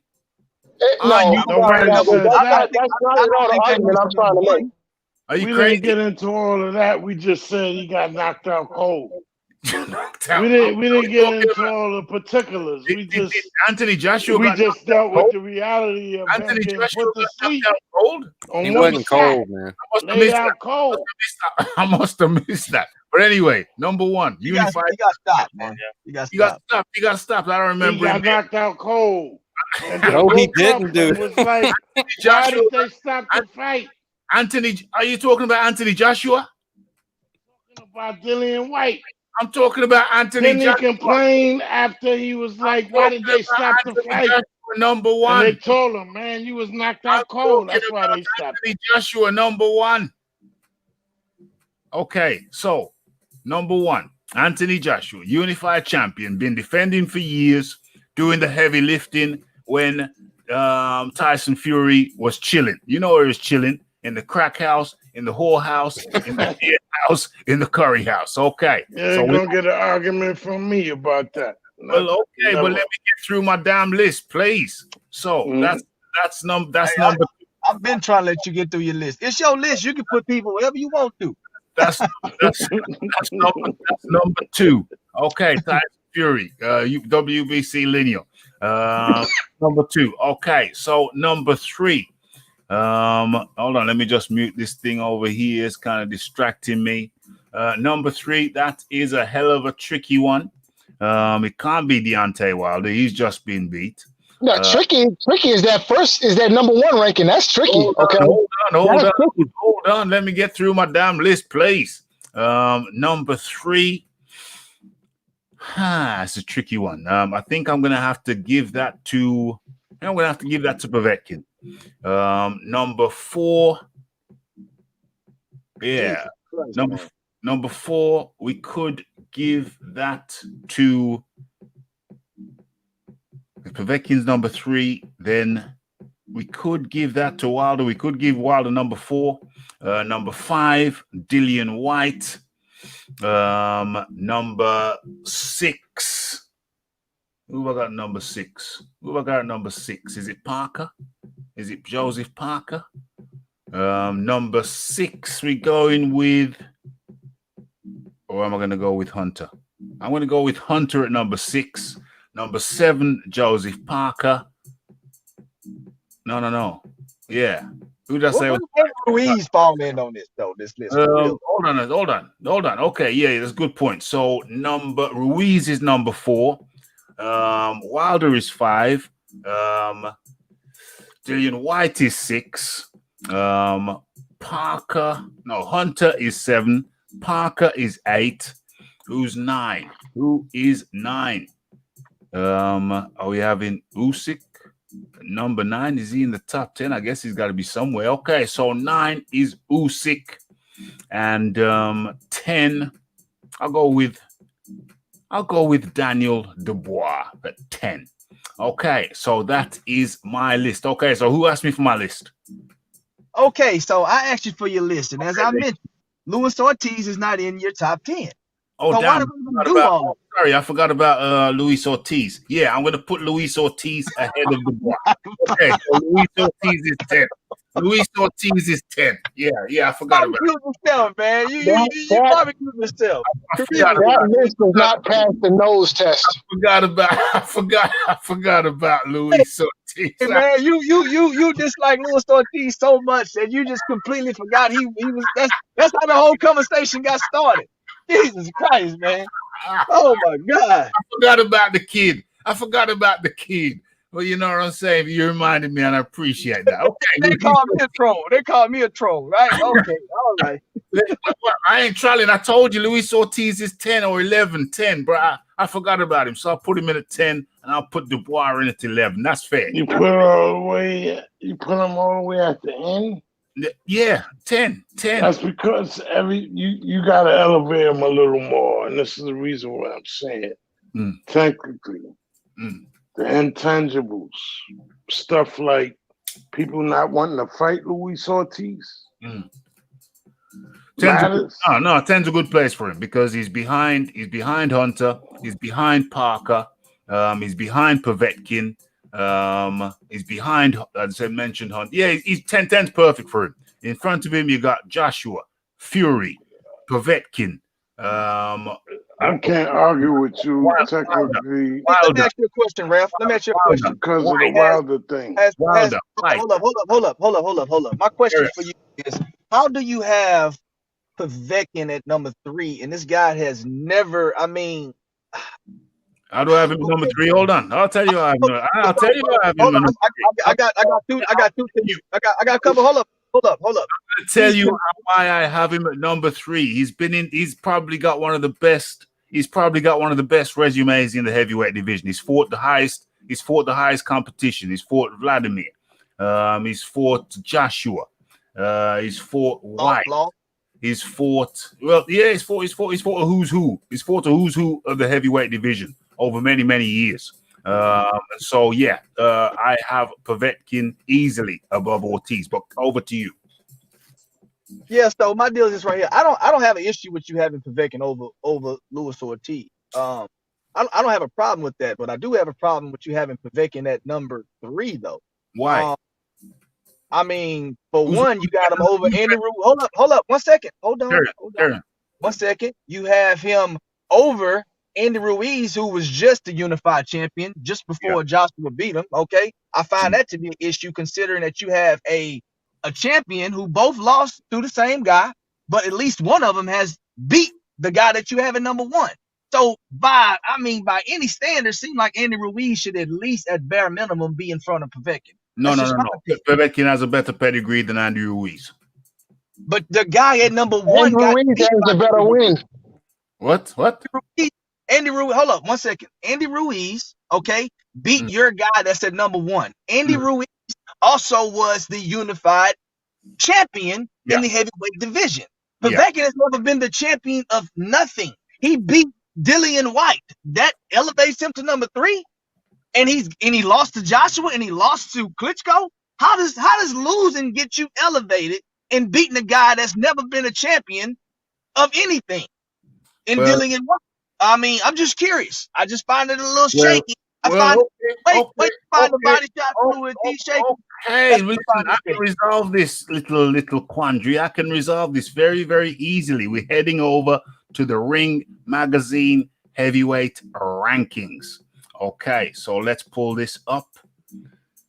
And let's share it with you. Where is it? I don't care what Ring say. I want your description. I've already told. What's your question? I've told you he's got a better pedigree. What Ring Magazine said. He's got a better pedigree. He's got a better pedigree than Ruiz. So hold up. So we're talking about pedigree, but you just said the pedigree don't count for Luis Ortiz, though. What pedigree has he got? What pedigree does Luis Ortiz have? I mean, is he not a great boxer? Man, getting knocked out by Wilder twice. Yeah. Where's the pedigree there? Wilder knocked out a lot of people. I'm just saying. Yeah, but Ortiz got knocked out in the last 2 big fights he had. He got knocked out both times. I'm talking Ralphie. So Ralphie, we can chip. Everybody can chip. Right here. What I'm saying is this right here. We're talking about Andy Ruiz, okay, being behind Povetkin. That's what we're talking about. Okay. So we got it on the screen now. I've just pulled it up. It's going to be a surprise to me as much as you. So let's have a look what the Ring magazine has to say. Okay, Like so ESPN, right? That's the big Ring magazine, right? Say that again. This is like an ESPN thing, but go ahead. Let's look at it. Well, we're looking for an impartial. We're looking for a different opinion. Okay, so in the champion, they've got Tyson Fury. We just comparing, man. They just want to compare us, man. Number one, that's after Tyson, so you can say it's number 2, Anthony Joshua. Okay, so that what is this? They got Deontay Wilder. They got Deontay Wilder at number 2. Okay, that's interesting. I disagree with that, but that's what they got. They got Povetkin at number 3. So so your argument now. What is your argument about Povetkin being ahead of Luis Ortiz? Well, no, I didn't say Luis Ortiz. I said Andy Ruiz. Okay, cool. So what's your argument about Povetkin being ahead of Andy Ruiz? Okay, my argument has always been the same. Based off your list, because I don't care about Ring Magazine's list, although the list looks very similar to mine for the top 3 guys. Okay. Outside of that, what I'm saying is the guy that you have number 1, the guy that you think is the best heavyweight in the world. You gave all his accolades. You said how he was unified, and the first thing you said was, I think I started it off by saying unified. That's why I have Anthony Joshua at number 1. Okay. Just a year ago, Andy Ruiz was the unified champion, and he destroyed Anthony Joshua. Let's be honest. It was one fight. It was one moment in time. Hold on. Whoa. Okay. Carry on. No, I'm just being honest about it. He got your guy. No, I'm giving the facts. I'm not making nothing up. I'm giving the facts. He got in there with your guy. Hold up 1 second. He got in there with your guy, okay, and destroyed him. Povetkin also got in there with that. He got dropped, didn't he? He got dropped, didn't he? I mean, you can drop. Okay, you can drop 4 or 5 times. I guess you kind of lost. I don't know. I mean, I don't know. He avenged that loss, though. He came back and won in the rematch. So what are you talking about? That's not the point. Oh, that's not the point. Let's finish. Yo, Listen to him yelling. Because I'm trying to finish. Because you have no point. Go ahead. Oh my God, Jesus Christ, ref, control your friend. Look, he got in there and he beat Anthony Joshua, the guy that you have at number 1. Okay. Yeah. My second reason is this right here. Povetkin, the guy that you have in front of Andy Ruiz, got stopped by your number 1 guy. Okay. Yeah. Let me get this up here. Okay. Hold on. Let Phil finish. Okay. He got stopped by your number 1 guy. Okay. The guy that you have number 1. Okay. Stop Povetkin. The guy that you have in front of Povetkin the guy that you have behind Povetkin actually beat your number 1 guy. So I don't understand what your grading process is. So you don't understand. You don't understand what I'm saying. You don't understand what Ring Magazine is saying. Hold on. Well, he gets worse. He gets worse, Phil. He gets worse because Ruiz ain't even 4 or 5. Phil, he gets worse because Ruiz ain't even 4 or 5. So it gets worse. You do realize, of course, that the Ring Magazine is owned and operated by a cokehead who likes to shove kitchen utensils up his ass. You do realize that, of course, right? Well, yeah. And I'm not even making that up. I know, but carry on, Phil. Exactly. So as I was saying, this is my deal right here. I don't care about the Ring Magazine. They got their list the way they make their list. Yeah. Mr. Raphael Dawkins, Combat Radio. We on your live right now. Yeah.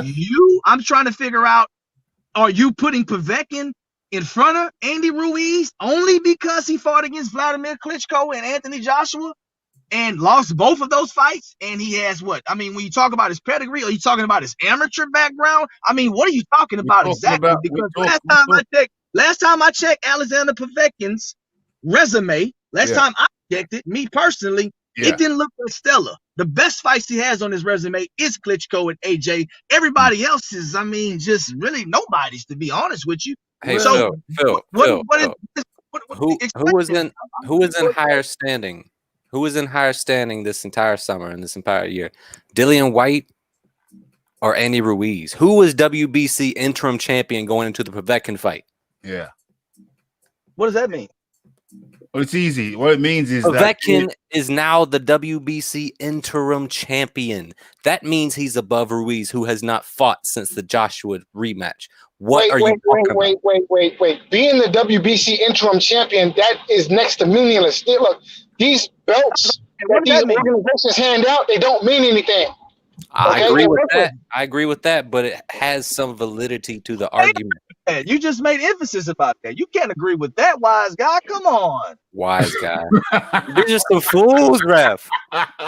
Damn fools. Let's be polite. Let's be polite. Let's try and keep it polite. I'm trying real hard. So a lot of questions have been asked of me. But if you just bear with me, folks, you will see. Okay, so let me get through the top 10 list. Okay, so champion Tyson Fury. Number one, Anthony Femi Olansi Joshua. Number 2, I don't know how the hell they got Deontay Wilder at number 2. That's a travesty. But anyway, okay. Number 3, Alexander Povetkin. Number 4, Dillian White. Number 5, Luis Ortiz. Number 6, Andy Ruiz. Number 7, Joseph Parker. Number 8, Michael Hunter. Number 9, Oscar Rivas. And number 10, Kubrat Pulev.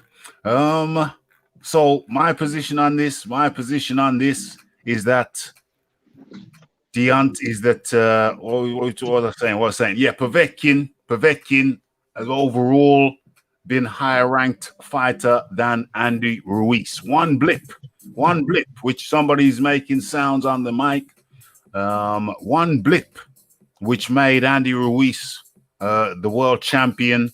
It doesn't erase the overall level of competition, the overall low ranking. Alexander Povetkin has been in the top 10 or thereabouts for the last 10 years. To me, it's a no-brainer. It's not even a question. Dillian White still up there at number 4, quite reasonable. Luis Ortiz at number 5 after two knockouts from Deontay Wilder. And Andy Ruiz, Andreas the Punch Ruiz at number 6. Okay, I can live with that.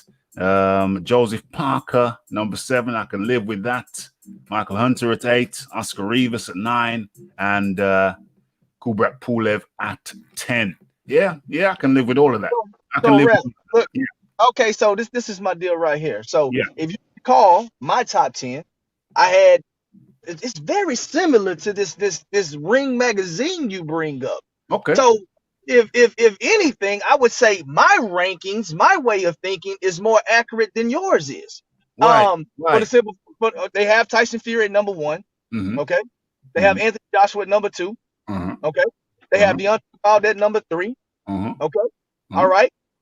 They have Povetkin at number 4. My number 4 was Andy Ruiz. Okay. My number 5, which is identical to theirs, is Luis Ortiz. Okay.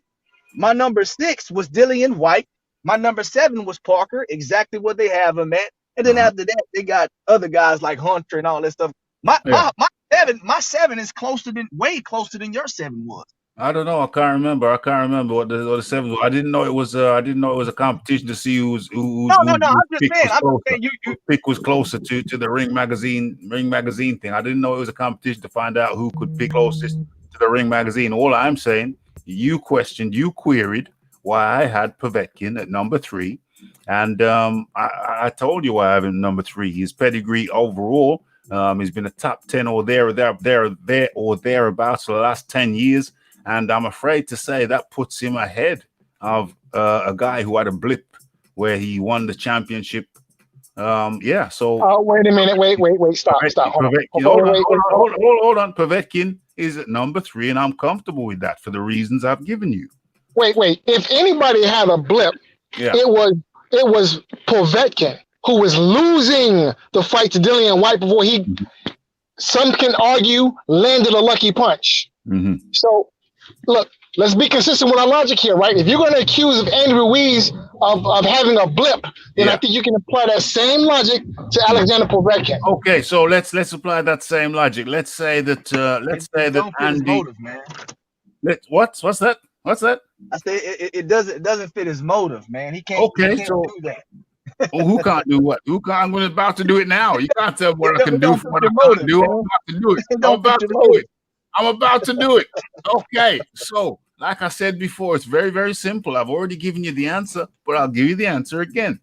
Alexander Povetkin has been a top 10 or thereabouts for the last 10 years. So it makes Andy Ruiz's exploits look in comparison like a blip in comparison to Povetkin's standing. 10 year in the top 10. I'm sorry, it beats out Andy Ruiz's moment in the sunshine. Very, very simple, easily done. It's so easy, man. It's so easy. Okay, so it caused a lot of controversy. We stirred it up. It got heated. Hold on. It got heated. Ruiz was not a top 10 guy. I'm confused about this. Excuse me. What's your question? Was Andy Ruiz not a top 10 guy? Or are you telling me Anthony Joshua? That is not what I said. That is not what I said. Please listen once more. But I'm asking you. Alexander Povetkin has been a top 10 or thereabouts for the last 10 years. And that beats out Andy Ruiz's moment in the sun.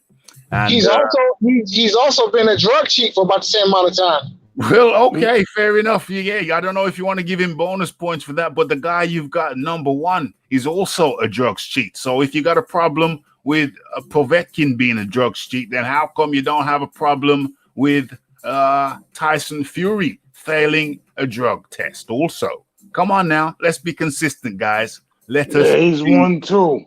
Let us be consistent. Okay, so is there any more questions about my picks? Is there any more consternation? Is there any more weeping, wailing, gnashing of teeth? Please bring it on. Yeah, I do have one thing I do also want to.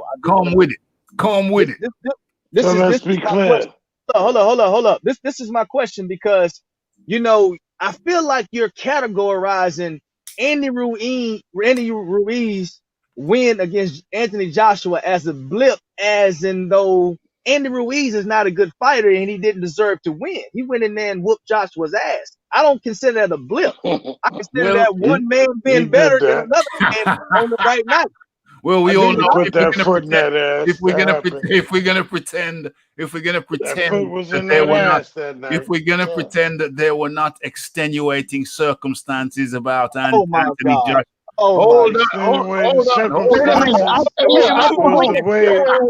I think we can describe the whole of Alexander Povetkin's career as extenuating circumstances. His foot in your boy's ass. I don't know where his foot was, bro. I'll have to watch the action. In his ass that night. I'll have to watch the action replay for that, bro. But his foot was in his ass the whole night. I'm not categorizing. I'm not saying that Andreas the Punch Ruiz was not a good fighter. Go back, check the dates. I was advocating that Joshua fight Ruiz. I was advocating that he fight Ruiz because Ruiz is a damn good fighter. Anybody around who was listening at that time will bear testimony to that fact. But I once again I say that Andy Ruiz, Povetkin, has been a top 10 or thereabouts for the last damn decade. And Andy Ruiz's moment in the sun that don't eclipse that. So that's where Povetkin. Wait. Hold on. Let me finish my sentence. So that's why. No. Let me finish my sentence. So that's why. Let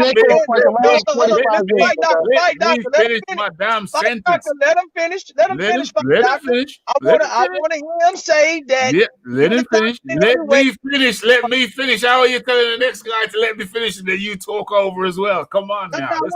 Let's have some parliamentary procedure, please. Go ahead, finish. Please. Okay, so that's why Povetkin is where he is. That's why I put him at number 3. And that's why Andreas the Ponce Ruiz is where he is. The fight doctor, come in. Rafi, I must admit that your skill set as a snake oil salesman is unrivaled. Unrivaled. This ain't no snake oil. This is just common sense. I got Povetkin in the same place as the Ring magazine got Povetkin, and I'm sure if we do some other checks, that we will find some, not dissimilar results. So Rafi, can I ask you, is Wilder your number 2? Is what most certainly not. I think Wilder was down at number 4. But that's what's on the screen. I'm giving you my version. It just so happens that we both have Povetkin at number 3. This is Wilder at number 2. I don't agree with that. That's ridiculous. Carry on. Look, this is my deal right here, right? Yeah. So this is what you're telling me, right? You say it's common sense. Well, me being a competitor, right? If I was in the heavyweight division for 10 years and I have never been a champion, all I've done is just maintained my top 10 status, okay? Within however many years, 10 years or whatever you said, okay? Never been a champion. You've had chances to become. He has been a champion. It was a WBA champion. He was a WBA champion. But he's never beat the number 1 guy in the division. He's changing the goalpost. He changed the goalpost. I was asking never a champion. He was a champion. Hold up. When was he the WBA champion? Was he the regular champion or a secondary champion? Yeah, I think it was. What was he? Regular? Was he regular? Oh, he was a secondary champion. He has never held the WBA belt ever. He's never been the regular champion for the WBA. Okay. Never. But carry on. He was a champion, but maybe he wasn't the top tier champion. So, carry on. It's just like he got that secondary belt for the WBC. Maybe he had a secondary belt for the WBA. He's never been a regular champion. Okay, carry on with your point. So again, I'm just trying to think with common sense, like you said earlier. Okay, so 10 years. All right. All I have to do is maintain my top 10 status, lose every time I get a title shot, and I get placed in the top 3 in the heavyweight division. I got it. After beating a current contender. Yeah. A contender? Oh, okay. The number one ranked WBC guy. He beat the number 1 ranked WBC guy. Let me say this. That does not change the fact that all I have to do is maintain my top 10 status. That's all he did. Being a number 1 ranked guy means nothing without that leather getting wrapped around your waist. It just doesn't. It's meaningless. So again, as I said, all I have to do is maintain my top 10 status, okay? Lose every single time I get a title shot, and they can put me in the top 3, top 5, whatever the situation is. I got it. That's common sense. Okay, awesome. We can move on. Well, what's your point? What's your point? I don't get what's your point. My point is this right here. You brought to the forefront that Povetkin has been a top 10 heavyweight for 10 years. Yeah. Which that's not an accomplishment, Ralph. I'm sorry. Oh, no. Jackass. You've been a top 10 guy for 10 years. If Ruiz had a credible win after the Joshua rematch, he would be ranked higher. How about that? Wait. Povetkin has no credible wins. Dillian. What? What's he talking about? What are you talking about? Hakeem Rockman is not a credible win. Are you crazy? At the time he beat Hakeem Rockman, was Hakeem Rockman a belt holder when he beat him? Was he? Beat him in 2012. Hasim Rahman, ex-world champion. Yeah, how old was he at the time? That was 2012. Come on now. He was like 38, 39. How can you say that being a consistent top 10 for a decade is No, not? that's not. You know what that sounds like to me? That sounds like gatekeeper status, to be completely honest. Being a top 10, doing the top 10 gatekeeper consistently in the top 10. Come on now. Come on now. That's outrageous. Let me just share his stats. Since you're questioning Povetkin. Let me just share his stats. Let me put this up on the screen for everyone to see. Chat, I'm sorry. I've been occupied. I couldn't get to you. I will get to you in a minute or two. Let me blow this up so people can actually see it. Can you see it now? Boom.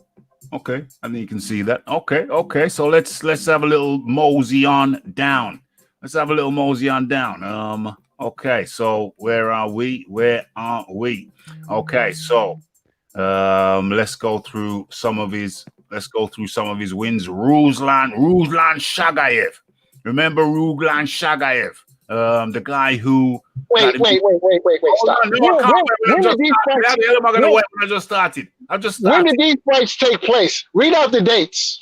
What the date right next to it? It's on the damn screen. It's 2011.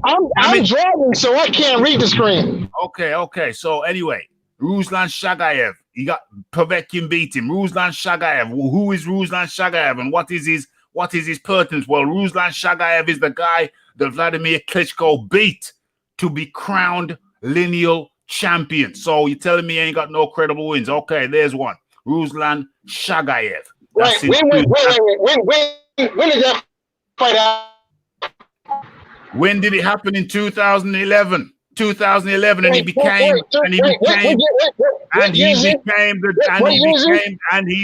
became the World Boxing Association World Heavyweight Champion as a result of it. Okay, what year are we living in now? What year is this? This is 2020. So a win from 2011 should have bearing on your ranking in 2020. Oh my gosh. Okay, so we just said that he hadn't got any credible wins. We just said that he wasn't the full WBA World Association, the World Boxing Association champion. He was the World Boxing Association champion when he beat Ruslan Shagayev. Okay. So your argument is hanging on a fight that happened 10 years ago, right? No. That's just one of them. And then in 2012, he beat Hasim Rahman, also for the World Boxing Association heavyweight title. He beat Marco Huck before that and Cedric Boswell. Okay, I know they're not big names. Okay, so he lost in a world championship fight, in a unified world championship fight to Vladimir Klitschko. And if anybody who's seen that fight will know that Vladimir Klitschko fouled from the first bell until the last. So you can't tell me that wasn't a credible fight. Manuel Char, we won't talk about him. He beat Takam back in 2014. That's when Takam was Takam. Johan Duapas beat him. It's one of the guys, one of the common opponents with Deontay Wilder. Christian Hammer, he beat him. That's 2017. That's a common opponent with Tyson Fury. David Price, he beat him in 2018. David Price, of course, beat Tyson Fury back in the amateurs. Anthony Joshua, he lost to him. Fair enough. He beat Yui Fury. Drew with Michael Hunter. I think that he pipped him by a round. I think that Povetkin won that by a round. He beat in his last fight. He knocked out Dillian White, who was number one ranked in the WBC. How are you telling me that this guy ain't a thorough professional? Ralph, but he was not the WBA champion though. I just want to tell you this right here. I just want to just let you know. He was not the Vladimir WBA champion. He didn't. He No, didn't beat. that He was a didn't, second. That was a secondary title. Go look at Vladimir Klitschko's resume, and then you'll see who the actual champion was. It was Vladimir Klitschko. He had a secondary belt. Check it out. vacant World Boxing Association heavyweight title. Okay, I'll take your word for it, but whatever. So he's a thorough top 10 guy for like a decade. That is my point. That's why he is ahead of Andreas the Ponce Ruiz. Okay, so I think everything's calmed down in the chat just a little bit. Control your mics. Let JJ Blues. Do you want to say something? No, go ahead, man. Okay. Hold on, let me just control something. Let me just look at something here in the chat. Hold on. Temple shot. Okay. Yeah, let's just keep the language clean in the chat. Okay, well, Wilder-ish was heavy.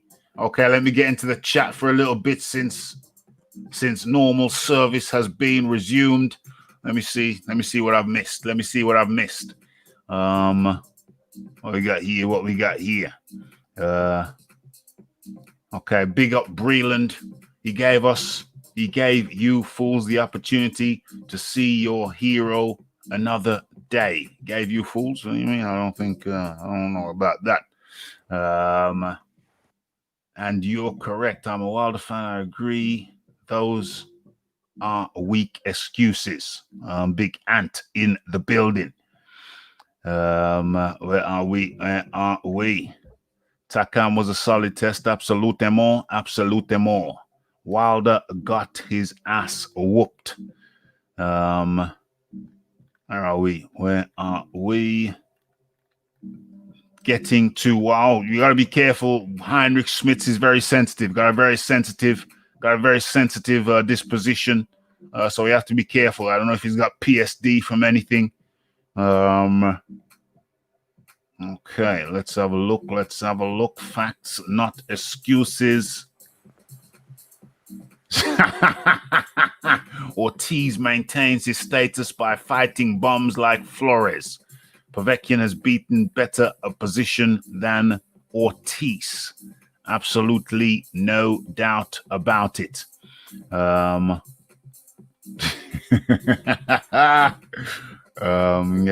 up 3 times. Getting up 3 times after a temple shot ain't no quitting. Where are we? Povetkin was champ. It's Teddy Atlas. Do you believe in miracles? A moment. It was regular, and he has beaten the current WBA regular champ Manuel Cha. Okay, it was the regular. Yeah, no problem. Let's have a look. Povetkin beats the Ponce end of. I think Povetkin beats the Ponce. And I'll put my money on Povetkin taking out Deontay Wilder. Oh, yeah. Where we at? Kill shots. Okay. I get the basic tenor. Order. Yes, order has been resumed. And these extenuating circumstances were age. I'm interested to hear what these extenuating circumstances were. AJ got filled in when you heard the extenuating circumstances. You heard it. What's going on here? Ortiz popped dirty as well. Phil, is that correct? Is Phil still here? Phil, did Ortiz pop dirty as well? Is that a true statement? Yeah, Ortiz popped dirty against you. You know that, but we're talking about Ruiz though, not Ortiz. Oh, we're talking about Ortiz, but it stemmed from Ruiz though. It stemmed from Ortiz though. That was the root of it. That was the root. We're talking about Ruiz. I don't know. Oh, we're talking about Ruiz. We're not talking about Ortiz. We're not talking about Ortiz. No, I said Ruiz. Hold on. No, I said Ruiz deserves to be in front of Povetkin. And you've heard my reasoning for why he isn't. No, I got you. Your reason is your reason. I just think, it's full of feces. But that's it. Feces, full of feces. XWBA regular champ being top 10 for a decade, and that's full of feces. Okay, Phil. Okay. And Andrew, we should be ahead of him. I think not. Where are we? Where we at? Okay, I've gone through these things, and I'm satisfied. Okay, so big up this channel, absolutement, and thanks for everybody for popping in, coming in. Okay, I have more to talk about, but we've come up to the hour now. I don't like to keep these things too long. So nice to keep it nice and compact. I think we've had some dynamic chat, very dynamic chat, and it's good. Okay, so we're gonna go through. We've come to the end of the show, folks. Much appreciation for everybody. And much appreciation for the super chats. Hey, Raf. Thanks for having me on, bro. All the panel and all the chat. Everybody take care, man. 100%. That was Jay Blues. Much appreciation for him coming in. And come to the end of the show, folks. We had more things to talk about, but I'll carry that over. Probably do another live tomorrow. Well, definitely, because there's certain things we have to talk about, haven't talked about, so we're gonna have to do that. Okay, so yes. So Wild, okay, we got the Fight Doctor come back. So Wild Soul, your final points, thoughts, observations. Wild Soul. It's been a while, and really know what I've been missing. What I have to say is another great show, because you always do it up over here. 100. Raphael Dawkins Combat Radio is the place to be. 100. Been away for a while, but it seemed like I never left. It's great. Excellent. And I just have to say peace and blessings to you. 100. Continued success. 100. And peace and blessing to the chat and the panel tonight. 100%. That was the Wild Soul. Wild Soul, good to have you back. Thank you, brother. Thank you. Happy to be back. 100%. Stay tuned to the Raphael Dawkins, the Combat Radio. So that was the Wild Soul. And then we're going with, where's the fight? There he is. There's the Fight Doctor. The Fight Doctor. Your final say, sir. Yeah, I'm going to keep this short and sweet, because I'm actually in the grocery store. So just going to follow up with what the Wild Soul had to say, and shout out to the entire panel. And I want to send everybody good vibrations and say peace and blessings. 100%. That was the Fight Doctor, coming with the controversial angle, which is what we love over here at Raphael Dawkins Combat Radio. And then the chief protagonist, Phil Walker. Yo, man, first of all, I want to say thank you for allowing me to come on the show. It's always a pleasure. Always. Although we disagree more than we agree, it's always respectable. Hopefully, man, this pandemic can get under control and we can get some live fights where we can actually see them. But considering the circumstances, I think the fight year is shaped up to be at least decent at minimum. I want to say shots out to all the fighters that trained during this pandemic. It couldn't have been easy. So shots out to them. Hopefully we finish the year up with some solid fights. Shout out to congratulations to Joe Biden as well, man. He's our president now. So 100%. That's Phil Walker. Always, over here at the Raphael Dawkins. We welcome dissent. We welcome people with their own minds, their own opinions. So there's no real wrong opinion over here. You come over here, you express your view, and we talk about it, regardless of what it may be. Yeah, so that's excellent show. I found it highly enjoyable. I'm the chief. No disrespect to Phil, but I'm the chief protagonist. Yes. 100%. And thank you for everyone coming in, everyone who jumped up on the channel. Big up Joey B. Who's Joey B? Joey B? I don't know. Who's Joey B? Yeah, so 100%. Much appreciation to everyone who jumped on the channel, brought that fire, brought the craziness, brought whatever it was, whatever you brought, whatever they brought. Much appreciated. And to everybody in the chat who came over here to enjoy the fair. Okay, so be sure to hit that like button, hit that subscribe button, hit that share button, hit all the good buttons, and much appreciation goes out to all. Okay, I'm gonna have to be back. Oh yeah, I got you, Joe Biden. Yeah, I gotta come back tomorrow because there's some topics we did not cover, but fear not, we will cover them at some point tomorrow, whether it be in the daytime. Unlikely. Damn, I just remembered.